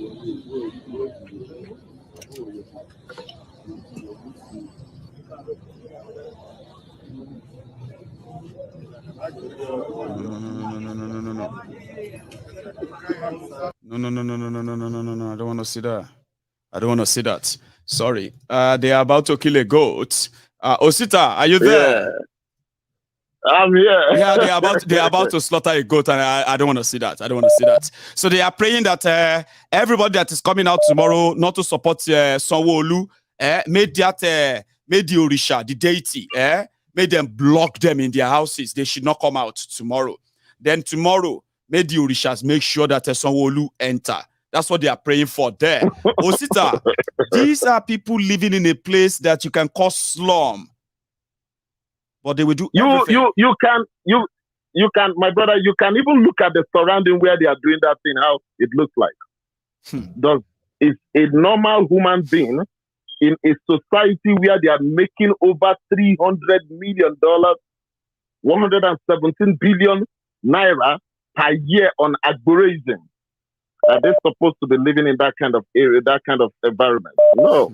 So I tell people, education that we are talking about, when you say they destroy the education system, it's not when you have PhD, but when you give people enlightenment, you give people wisdom, it's profit to direct, then you can defeat anything. But the moment they can kill the education, then the next thing they will have to create is a class barrier. You're right. They don't want the other person from that side to join them. So that is exactly what you're saying in Lagos. So I keep telling people, either they like it or not, the reason me and you we could dissect what is happening, we could look at it deeply and say, oh, we are not part of this charade. It is because of the little education that we have, the wisdom our parents have been able to imbibe in us. That is the reason we could still carry on. So people don't understand it. Because why would you? Because this election that you are looking at, let's be plain. Let's not say, oh, that I'm obedient. Let's not say that, oh, I am IPOP. Let's not say that we are Yoruba nation. But let's have a common playing field here. It's a referendum on the 8 years of Buhari. Exactly. If I mean, we shouldn't mix it together. Has done well. Go on. Yes. If APC has done well, if they have done well, tell me why people will not vote for them. There's no reason people are not going to vote for them. But it's because of they did woefully. Even they did below and beyond woefully. That is the reason you are seeing all these things. So that is one. The second one is that look at the visit of the GRV and the father to the palace of the Oba palace. Yeah. Yes. Look at that visit. So that one is a policeman that became Oba from the back door.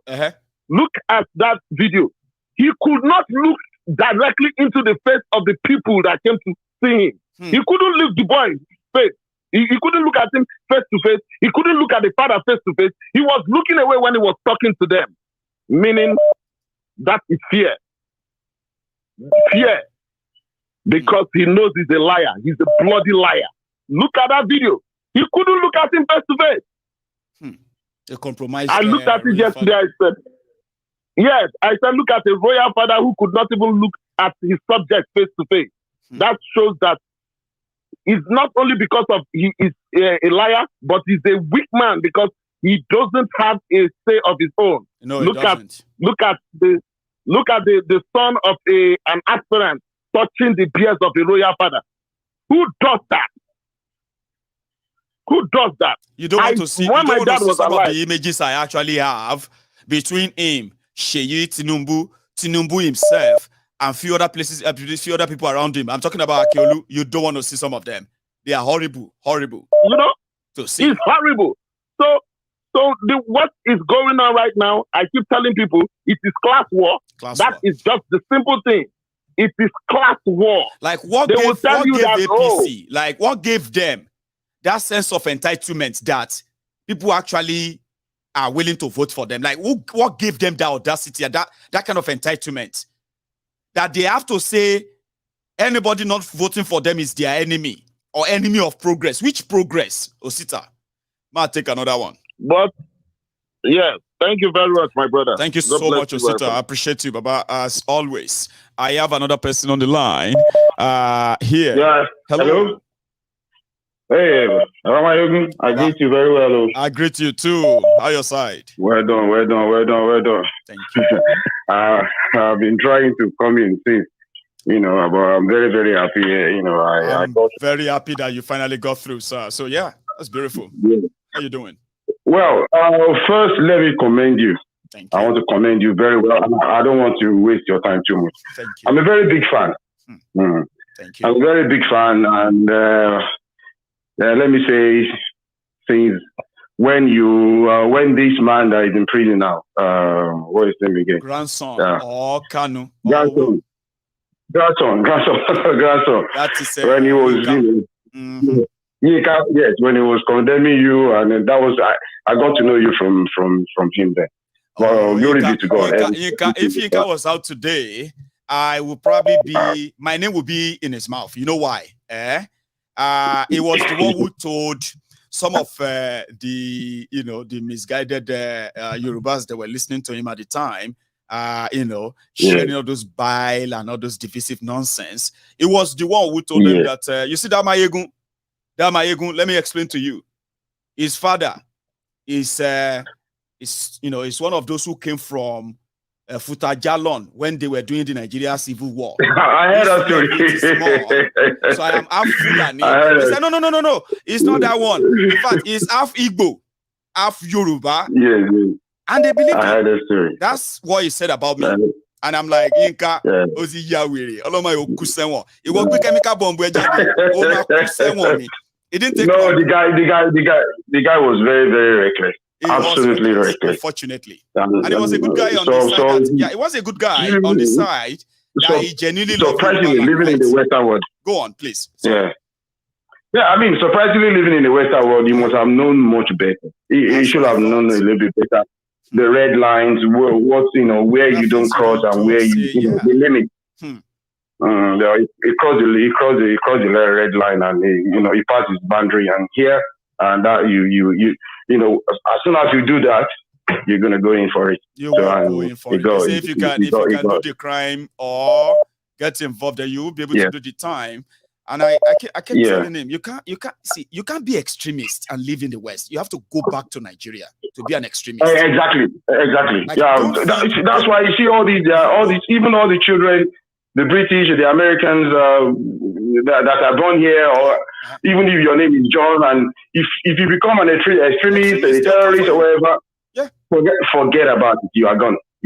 So who are you trying to impress? You know something I actually read there? They said that, if you are somebody who drives a sort of conversation like mine, like we do here, right?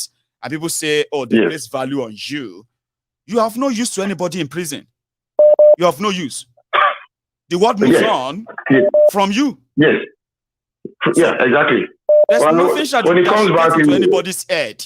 When you are trying to pass message to people, don't go extremist. Don't overrate yourself. You have to be liberal. You have to be liberal. You have to be liberal. Exactly. But something crossed my mind, and I really want to have this interaction with you and everybody here. Please. And I really don't know how to go about it, but I'll give it my best knowledge how to go about it. I've been in Europe now for over 35 years. I have 900 employees in Nigeria, 35 in EU. So where I'm going is I travel. I'm in and out Nigeria, Europe, America every now and then, nearly every week. But I have a bad feeling about the people I'm interacting with, people I'm meeting on a daily basis, weekly basis, monthly basis, even my employees.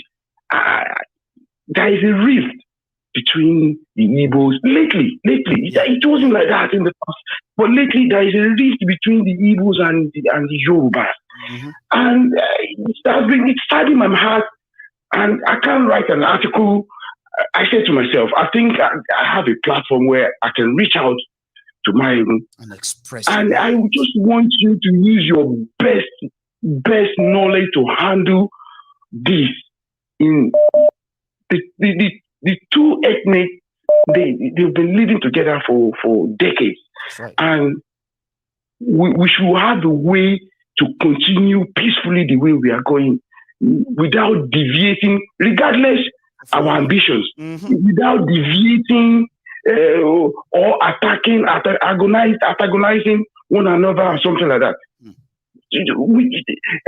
I want you to take this very, very seriously. Preach hardly about it, and give us, your best sermons about, how to get these, how to live together the way we'll be living, even better than the way we'll be living, without any hindrances or having risks. It's very, very sad. That's why I'm using, you know why? That is why I'm using my small platform every now and then. So when they bring up their propaganda, when they bring up about their threat and all of that, I come here and say, see, let's acknowledge all this that is happening first. Then at the same time, let us also acknowledge those who are behind them. And after we point out those behind them, let us point out their motive. After pointing out their motive, right, it will be easier to then explain to those who are likely going to consume the propaganda or drop them the targets. So in this case, Yorubas and Igbos have become the primary target since this election started, this campaign. It has escalated to the point that when the Labour Party now pulled that stunt they pulled in this last election, it shook them. Rather than them to learn from that, they escalated the propaganda. So I'm doing my best to let people know that whether they preach all this religious this, tribal that, and all of this, none of them have anything to do with Yoruba, Igbo, Muslim, Christian, anything they have actually used to divide us, right? These guys don't even believe in any of them. I keep doing it and I will continue. And I hope that after tomorrow, I trust you. I'm proud of you. My wife told me if I'm able to talk to you, if you can open the line, I should let her know. God bless you so much. And tell her that you delivered the word. And I'm a Yoruba person, and she's an Igbo. And even I want that peace. Why do these politicians think if they want to have power, they have to divide us more? Why do they think like that all the time? You know what somebody said? Somebody said that they can. I mean, every time he remembers that they have intermarriage, interrelationship, and all of that between Yorubas and Igbos. When they see all these new Yoruba young women, these Igbo young women, and all these young men themselves from across the aisle, right? Eyeing them, planning future with them, right? And then you are going there and saying, Igbos hate Yoruba, Yorubas hate Igbos. You want to divide them. I mean, it's not going to happen. So we need to keep preaching it. And I'll do my best. I'll keep doing it. That's what I do. The core Yoruba need to know this, and the core Igbos need to know this too. And we need to live in harmony and respect one another.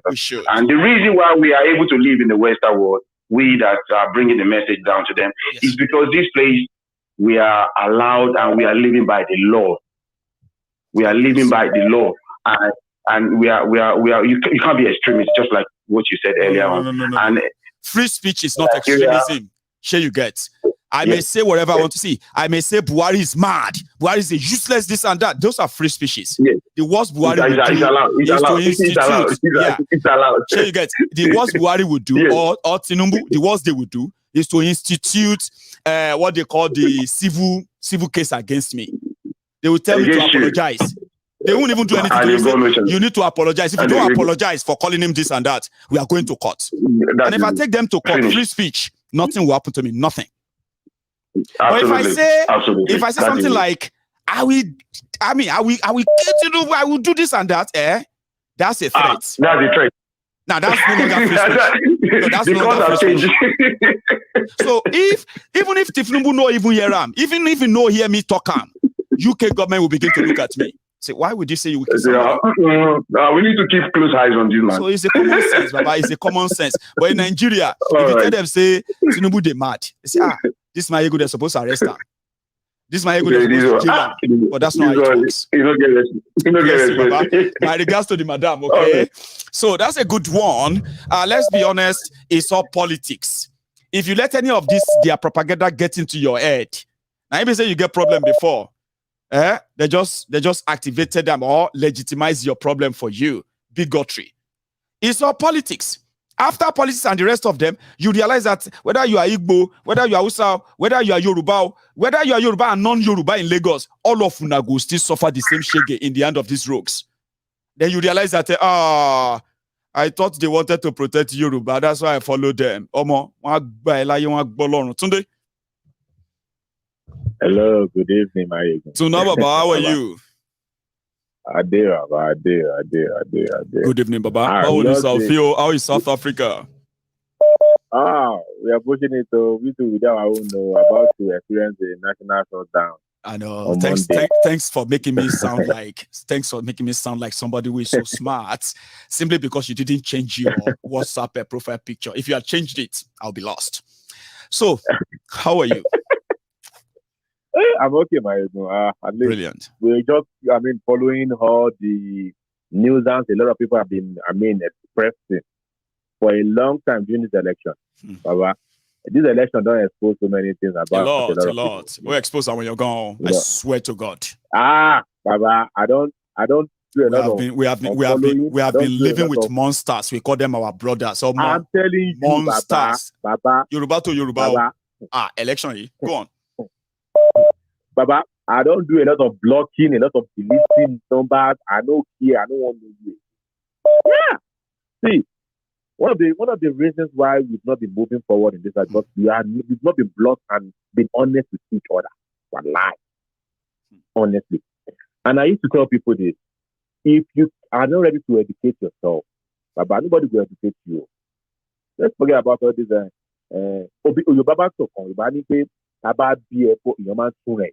It means when you are also have to reborn yourself.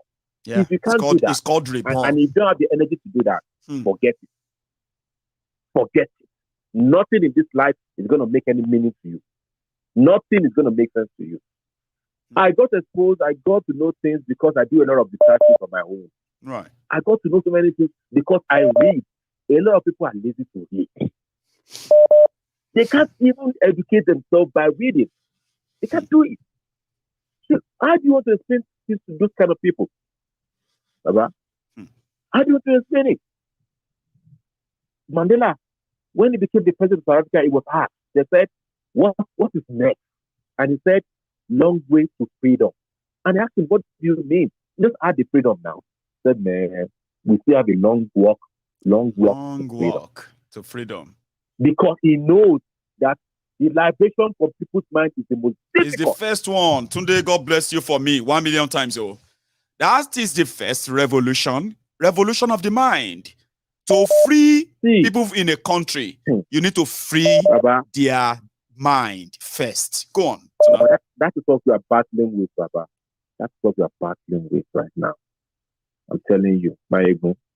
And you've done a very good job by doing this thing. In fact, me, I'll be your cousin now.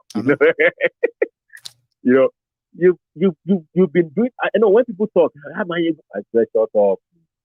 He says, my ego, government, public officer. But I don't block people. I know you know me now. No, for the sake of your own mental health, Tunde. See, that's why I wonder why people go on there on the social media to argue with them. You can't explain anything to anybody like that. You don't need to explain anything. Just block them, and if you can't block them, just go and get some I want just unfollow them. They don't want to learn. Imagine, look at what is going on. And look at what MC Olueran did yesterday. Now the police coward. Investigating. MC Timbo. What makes him MC Timbo? A thug with security protection, and then some of the other criminals untouchable. They'll be beating everybody because he's coming. They say MC Timbo, something like this. Today, I don't know if you have seen this. MC Timbo, Oloma Jeki poverty. Make God see everything. If you want to escape anything, if you have to run away from anything in your life, and maybe you can't run, Baba, I bet gather energy, run from poverty. That's what make these guys, these criminals, what they are. Hang on, Tunde.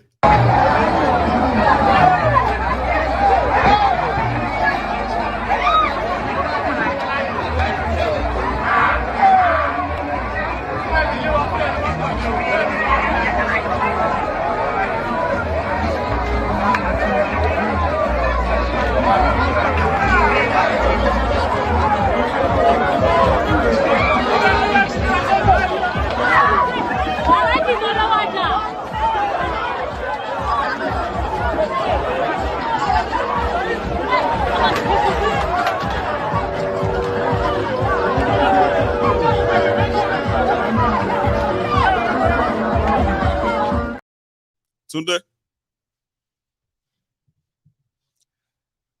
Hello, you there? Okay, I lost him. Sorry about that. So I have another caller, but I think the line is kind of charming now. So let's try this. Hello there. Hello, my good general, Baba. Prince JJ Man. How are you, JJ Man? Baba, I'm fine. How are you? I'm still here.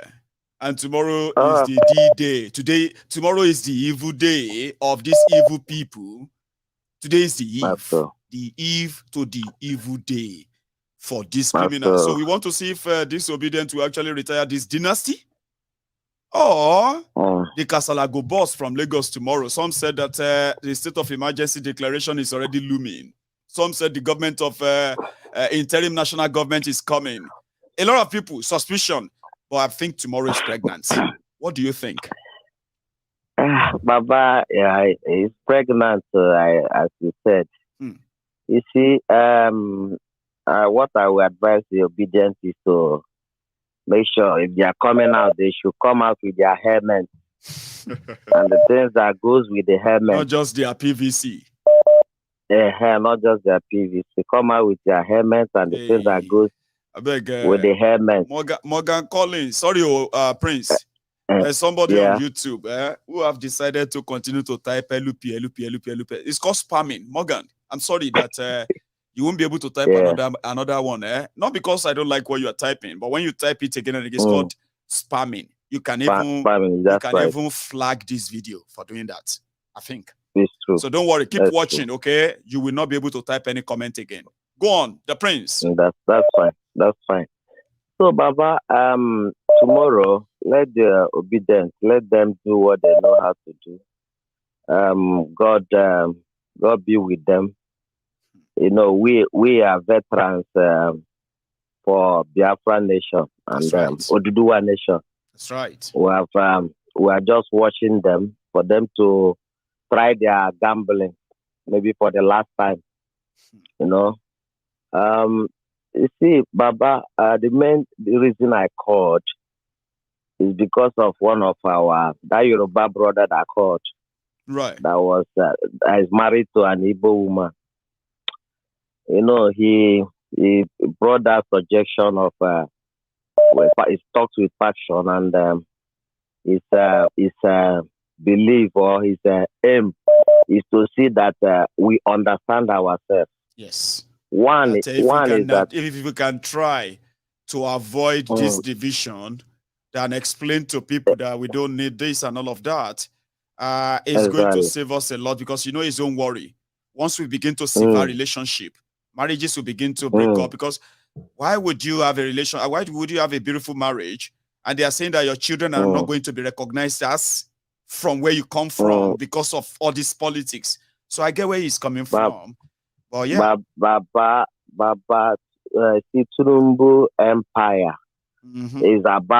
is crumbling. You know, they're saying only rigging for save and it has to be a very, very strong rigging. No be just anyhow rigging. Now one kind one, we say everybody go shout, say, hey, Shineke, almost rigging. Now that kind one. Even the one that Mumud rigged for him. That one is even hanging on his neck. He's hanging in the thread. He has not survived that one. So this one is trying to do another rigging for his slave son in Sanwoolu. He's sugar boy because he's sugar daddy to so Sanwoolu. So let's watch them and see how they are going the day goes tomorrow. You see, Baba, I want to talk to our Yoruba brethren. Please. Yoruba and Igbos have a similar ideology in the sense that if you look both home and abroad, there are the two ethnic groups that are more advanced in everything, both technology, if you engineering, if you go to in the medical field, you will see the Biafrans, you will see the Oduduwas. Okay? These are the people that I believe, are the best ally in that nation called Nigeria. That's one point. Secondly, I want the Yorubas to know, my uncle is married to a Yoruba woman. She is in my village, Bonewi South. That's where I come from. That woman speaks Igbo. You cannot even know if she's speaking Igbo. You won't know she's a Yoruba woman. She's living there in Anambra. Okay? So, one thing I want them to know, what is happening in Lagos is Tinubu is a selfish, greedy politician. That's right. He doesn't even love the Yorubas. He doesn't care about Yoruba. NSAS, all the children that we are killed there, most of them are Yorubas. That's right. What he voiced out is who sent them to go there. Yes. He went to this house where when his daughter, Funke Arakunrin, was killed. Mm-hmm. He was mocking the Yorubas. He was asking them, where is the cow? Where a Yoruba person is being killed. He doesn't love Yoruba. He's a selfish businessman. The whole Lagos, he is the one that destroyed Morocco and signed it to himself. See, this moment, and that Morocco is 95% Yoruba that are the landlord. He destroyed Morocco completely and rendered Yoruba homeless.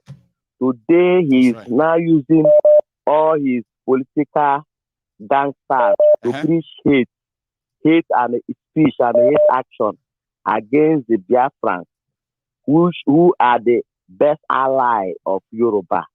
Okay? So I want the Yorubas to know that what Tinubu is doing is for his own selfish interest.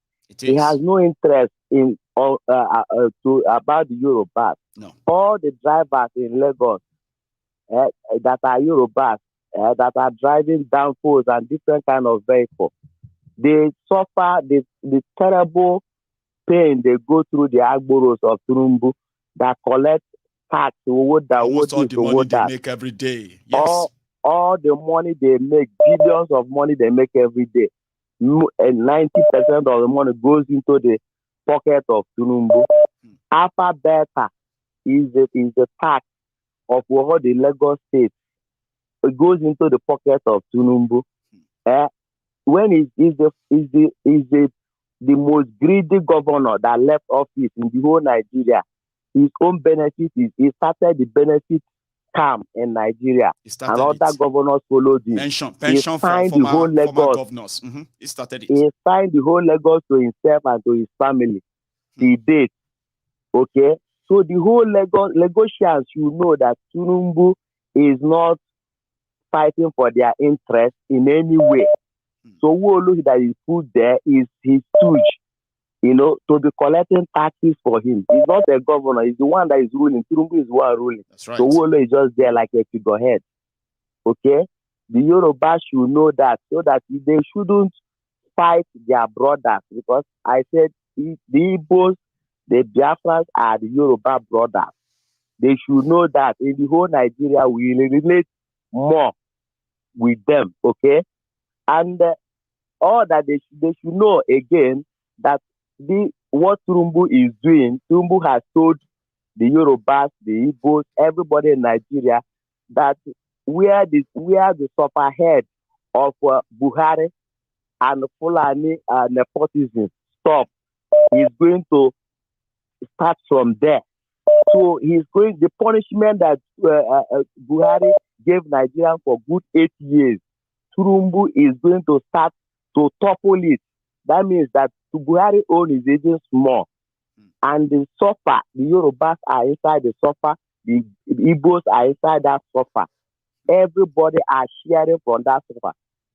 So they should know that Turumbu presidency is not going to do Yorubas any good, because as he's going into, if he's going to get the presidency at last, who will be speaking on his behalf is Shetima. Shetima, who is the Boko Haram leader. He will be telling Yorubas also, they will hide him like masquerade, because he cannot even stand to face the press, to speak to the press. Already before he came into government, he has already started delegating his failure to people, because his people around him is delegating questions, so he cannot answer questions. Okay? So the Yoruba should know that he is there to stop where the Fulani suffer. Fulani intimidation and Fulani suffering hatred stops. on Nigeria, where he stopped. Thank you so much. Yeah, because of our time, okay? I appreciate it. Thank you so much. Yeah, you. Thank you so much, Baba. Thank you very much. I am going to take another call, but before I do, I want to quickly show you some very important information, okay? So tomorrow, there are, I'll show you the point men or contact men that are going to be working with MC Olueran in Lagos tomorrow, unleashing violence, conducting the voter suppression, and then everything that happens tomorrow. You can begin to look forward at these guys, okay? You see that one in green? They say that one is, what do you call it? No, which one is Toba? Give me 1 second, though. So, 1 moment. So these thugs and the areas they actually control in Lagos, okay? So the one in green earlier is Mustafa Sego. The one wearing the native is Toba Ijaya, okay? For everybody who knows them from the Lagos Island. So these old men are going to be working for, coordinating the rigging in the areas of Lagos Island. Tomorrow, starting from tonight, okay? Tafasego, what's that one name again? Toba Ijaya. Now, here is another one, okay? Give me a sec. I'll bring that up. 1 second, okay? Right. Okay. So let's take a look at this. They said the one in native that happens to be is called 50 cents. The one in Jalabia is called 50 cents. The one wearing this shirt is called Etu. These two thugs are going to be operating in Fadeyi down to Ilukweju area tomorrow. So they are going to be coordinating all the thugs. All the criminality that will happen around the Fadeyi, Ilukweju, Obanikoro, you can look out for these guys tomorrow, okay? Now, here, in this gathering, where you have Toba Ijaya, you see that one in black. They said that one that is wearing black. In Fadeyi, so said, 1 second, though. Yeah. Hang on. So look at them here. These are also the senior thugs that will also be operating around the Shomolu, Fadeyi, Onikpan, along that route tomorrow. Now, if you are in Ilukweju, Siro of Ilukweju is going to be coordinating the the violent attack on voters in Ilukweju axis tomorrow. And it's not just that, okay? There is a list of that, right?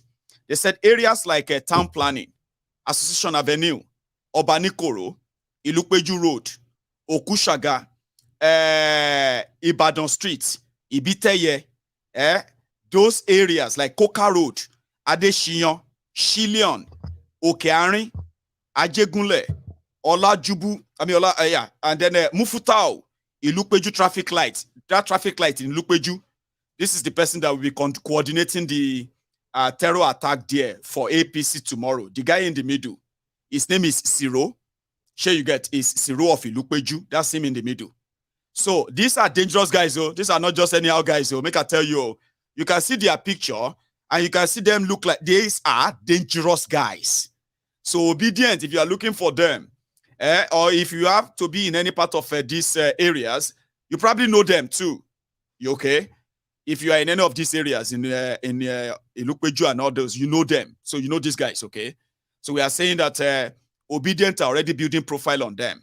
And some of them, the profile they are building on them is going to get to the international stage enough that people will actually know Lagos thugs and what they have done. Sure you get now. So these are killers, so these are murderers, so these are real. We are talking about adding thugs. Here is another one. They call him Obama. If you are in Ikeja area of Lagos, you probably know Obama. Now, this guy is called Obama. He's a cultist, he's a terrorist, and he's an APC Agbero in Lagos. He believes that if he kills anybody, if he kills somebody, right, Obama, you are dead, nothing will happen, nothing. That's how they speak, right? That's Obama in Ikeja.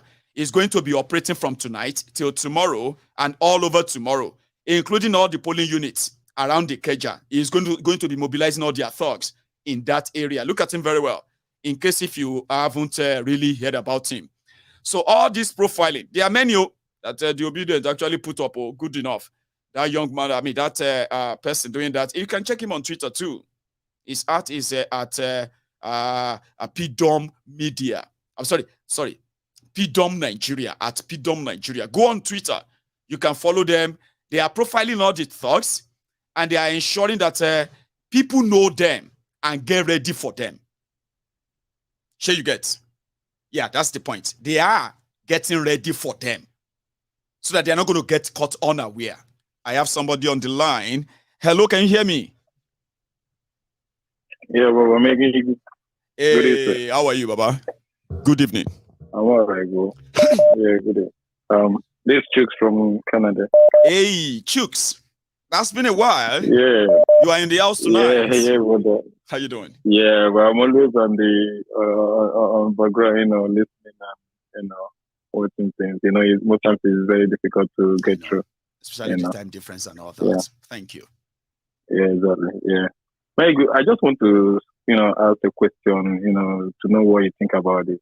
Do you think tomorrow, considering how they were in their own time, successfully rigged the presidential election, do you think the Beavers will send the results for governorship election tomorrow? I don't think. I don't believe. I don't want to ruin people's nights. Chooks, okay? People are preparing for elections, and I've indirectly told them that it's not going to be an election, okay? It's going to be like war. But if they can overwhelm them, Baba, they can turn it around and turn the table against them. And I am here to report that if that happens. But apart from that, not a single word said by INEC, I believe. Not a single judgment from their courts, I believe, will be obeyed. So that's why everybody should just maintain their expectation. For me, I don't get any expectation, so to say. Seriously. Chooks. Yeah, well, since you said this, I think I will need to pipe low because there is no need to, discourage people. Sure you get. I don't want to make people feel like, But as for me personally, if you didn't ask, I won't say. As for me, the only shock, the only shock I'm waiting for tomorrow is for this ObiDients to overrun these guys. That's the only shock. I'll be like, you will see me on camera. I'll be like, oh my God. You know what I mean, right? Yeah. Or if tomorrow, if they rigged Sanwoolu back, that's not going to shock me. I knew that about a week or two ago. We just want to see how they're going to pull it off now with this pressure. Apart from that, it's not going to shock me. Sanwoolu re-elected. I won't come back here to mock anybody. I'll just tell you that I told you. Now you have evidence that you are rigged. What are you going to do? Same thing I asked the other time. Chooks, what are you going to do now? All right, thank you so much, Baba. I mean, it's a waiting game. Share you guys, it's a waiting game. I have seen their spirit sort of rising again, right? And I don't want to be that one that will be like, hey, no. I mean, the bad energy, away. So I want to keep them positive. Apart from that, I don't lie you. The establishment cannot shock me. Nothing they do tomorrow will shock me. The only thing that will shock me is after all of this effort, all this propaganda, the ObiDients still defeats them. Now that one go shock me. And it go last us for like a month. I'm not going to stop talking about it. Chooks. So this is where we are going to draw the curtains. I know there are so many people who still want to call in. But at this point, I think it's ideal for me to round it up, freshen up for tomorrow, get ready, because it's going to be a long day tomorrow. Yeah, it's going to be a long day tomorrow. I wish you all the best. Okay? Be careful. Know who you are dealing with. And if their INEC, which I personally believe that you are actually contesting against their INEC. That's it. They are the ones that will rig you.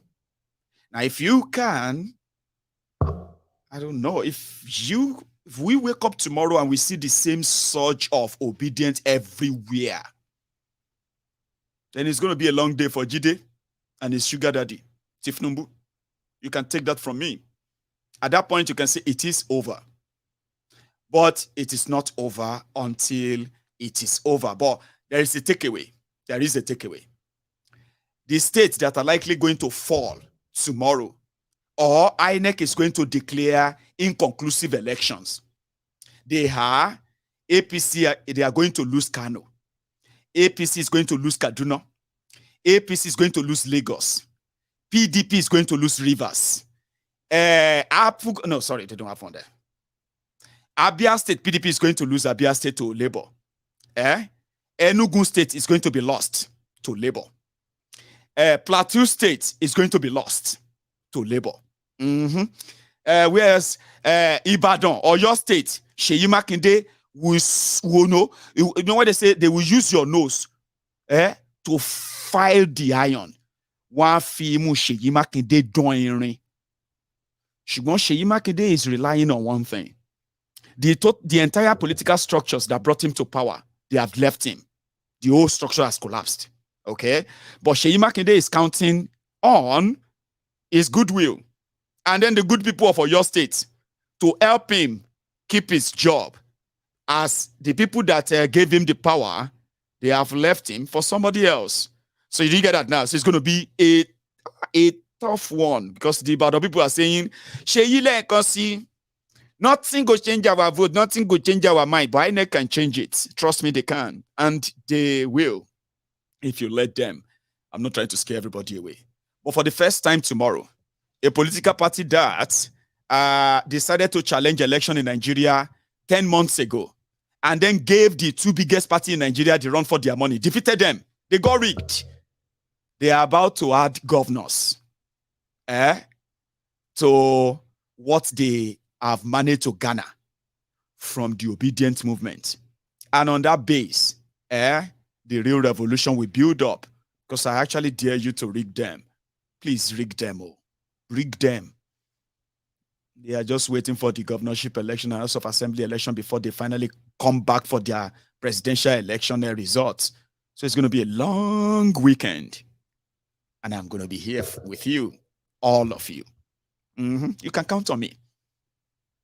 Thank you for your time. And thank you for spending your evening again with me. The phone calls, the super chats, the shares, the like, the subscription, and everything you've put in. You are all wonderful people. And I'm going to see you tomorrow. Again. Good night. Udaro.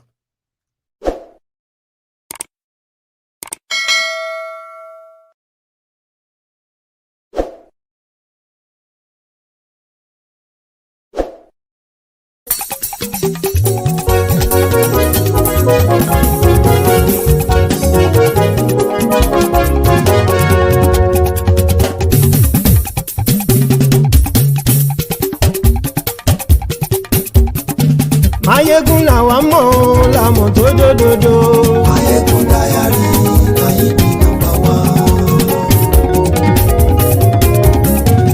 Mayegun làwa mọ̀ láwọn tó jódodo.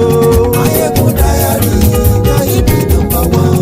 Mayegun ti dé o ọ̀rẹ́ ará ìlú. Mayegun diary, na him be number one. Lórí Facebook, lórí YouTube. Mayegun diary, na him be number one. Gbogbo bó ṣe ń lọ ni Mayegun já wa sí. Mayegun diary, na him be number one. Àṣírí ọ̀jẹ̀lú kì í bò níbẹ̀ o. Mayegun diary, na him be number one. Bó bá ṣe eré àní Mayegun máa wí. Mayegun diary, na him be number one. Ó sì tún ṣe eré wàá gbọ́ níbẹ̀ o. Mayegun diary, na him be number one. Mayegun diary, diary politico. Mayegun diary, na him be number one. Godfatherism kò sí lọ́rọ̀ Mayegun. Mayegun diary, na him be number one. Ẹ farabalẹ̀ sẹ́ o kẹgbọ́rọ̀ lẹ́nu o. Mayegun diary, na him be number one. Àní Mayegun làwa mọ̀ tó jódodo. Mayegun diary, na him be number one.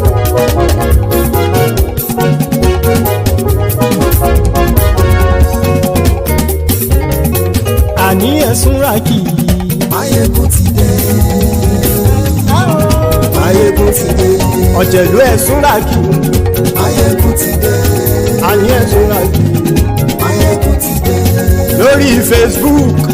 Mayegun ti dé. Àní ẹ̀sùn ràkì. Mayegun ti dé. Lórí YouTube. Mayegun ti dé. Àní ẹ̀sùn ràkì. Mayegun ti dé. Bọ́ bàbá gbé wúrẹ́. Mayegun máa wí. Àní ẹ̀sùn ràkì. Mayegun ti dé. Ijó ìgbádìyẹ. Mayegun máa wí. Àní ẹ̀sùn ràkì. Mayegun ti dé. Bí pẹ̀sìdó bá rúfin o. Mayegun máa wí. Àní ẹ̀sùn ràkì. Mayegun ti dé. Bí gómìnà kówó jẹ. Mayegun máa wí. Àní ẹ̀sùn ràkì. Mayegun ti dé. Ọlọ́pàá tí ń darí bá. Mayegun máa wí. Àní ẹ̀sùn ràkì. Mayegun ti dé. Aṣòfin tí ń rúfin o. Mayegun máa wí. Àní ẹ̀sùn ràkì. Mayegun ti dé. Òpùrọ́ olóṣèlú. Mayegun máa wí. Àní ẹ̀sùn ràkì. Mayegun ti dé. Ọ̀jẹ̀lú ẹ̀sùn ràkì. Mayegun ti dé. Àní ẹ̀sùn ràkì. Mayegun ti dé.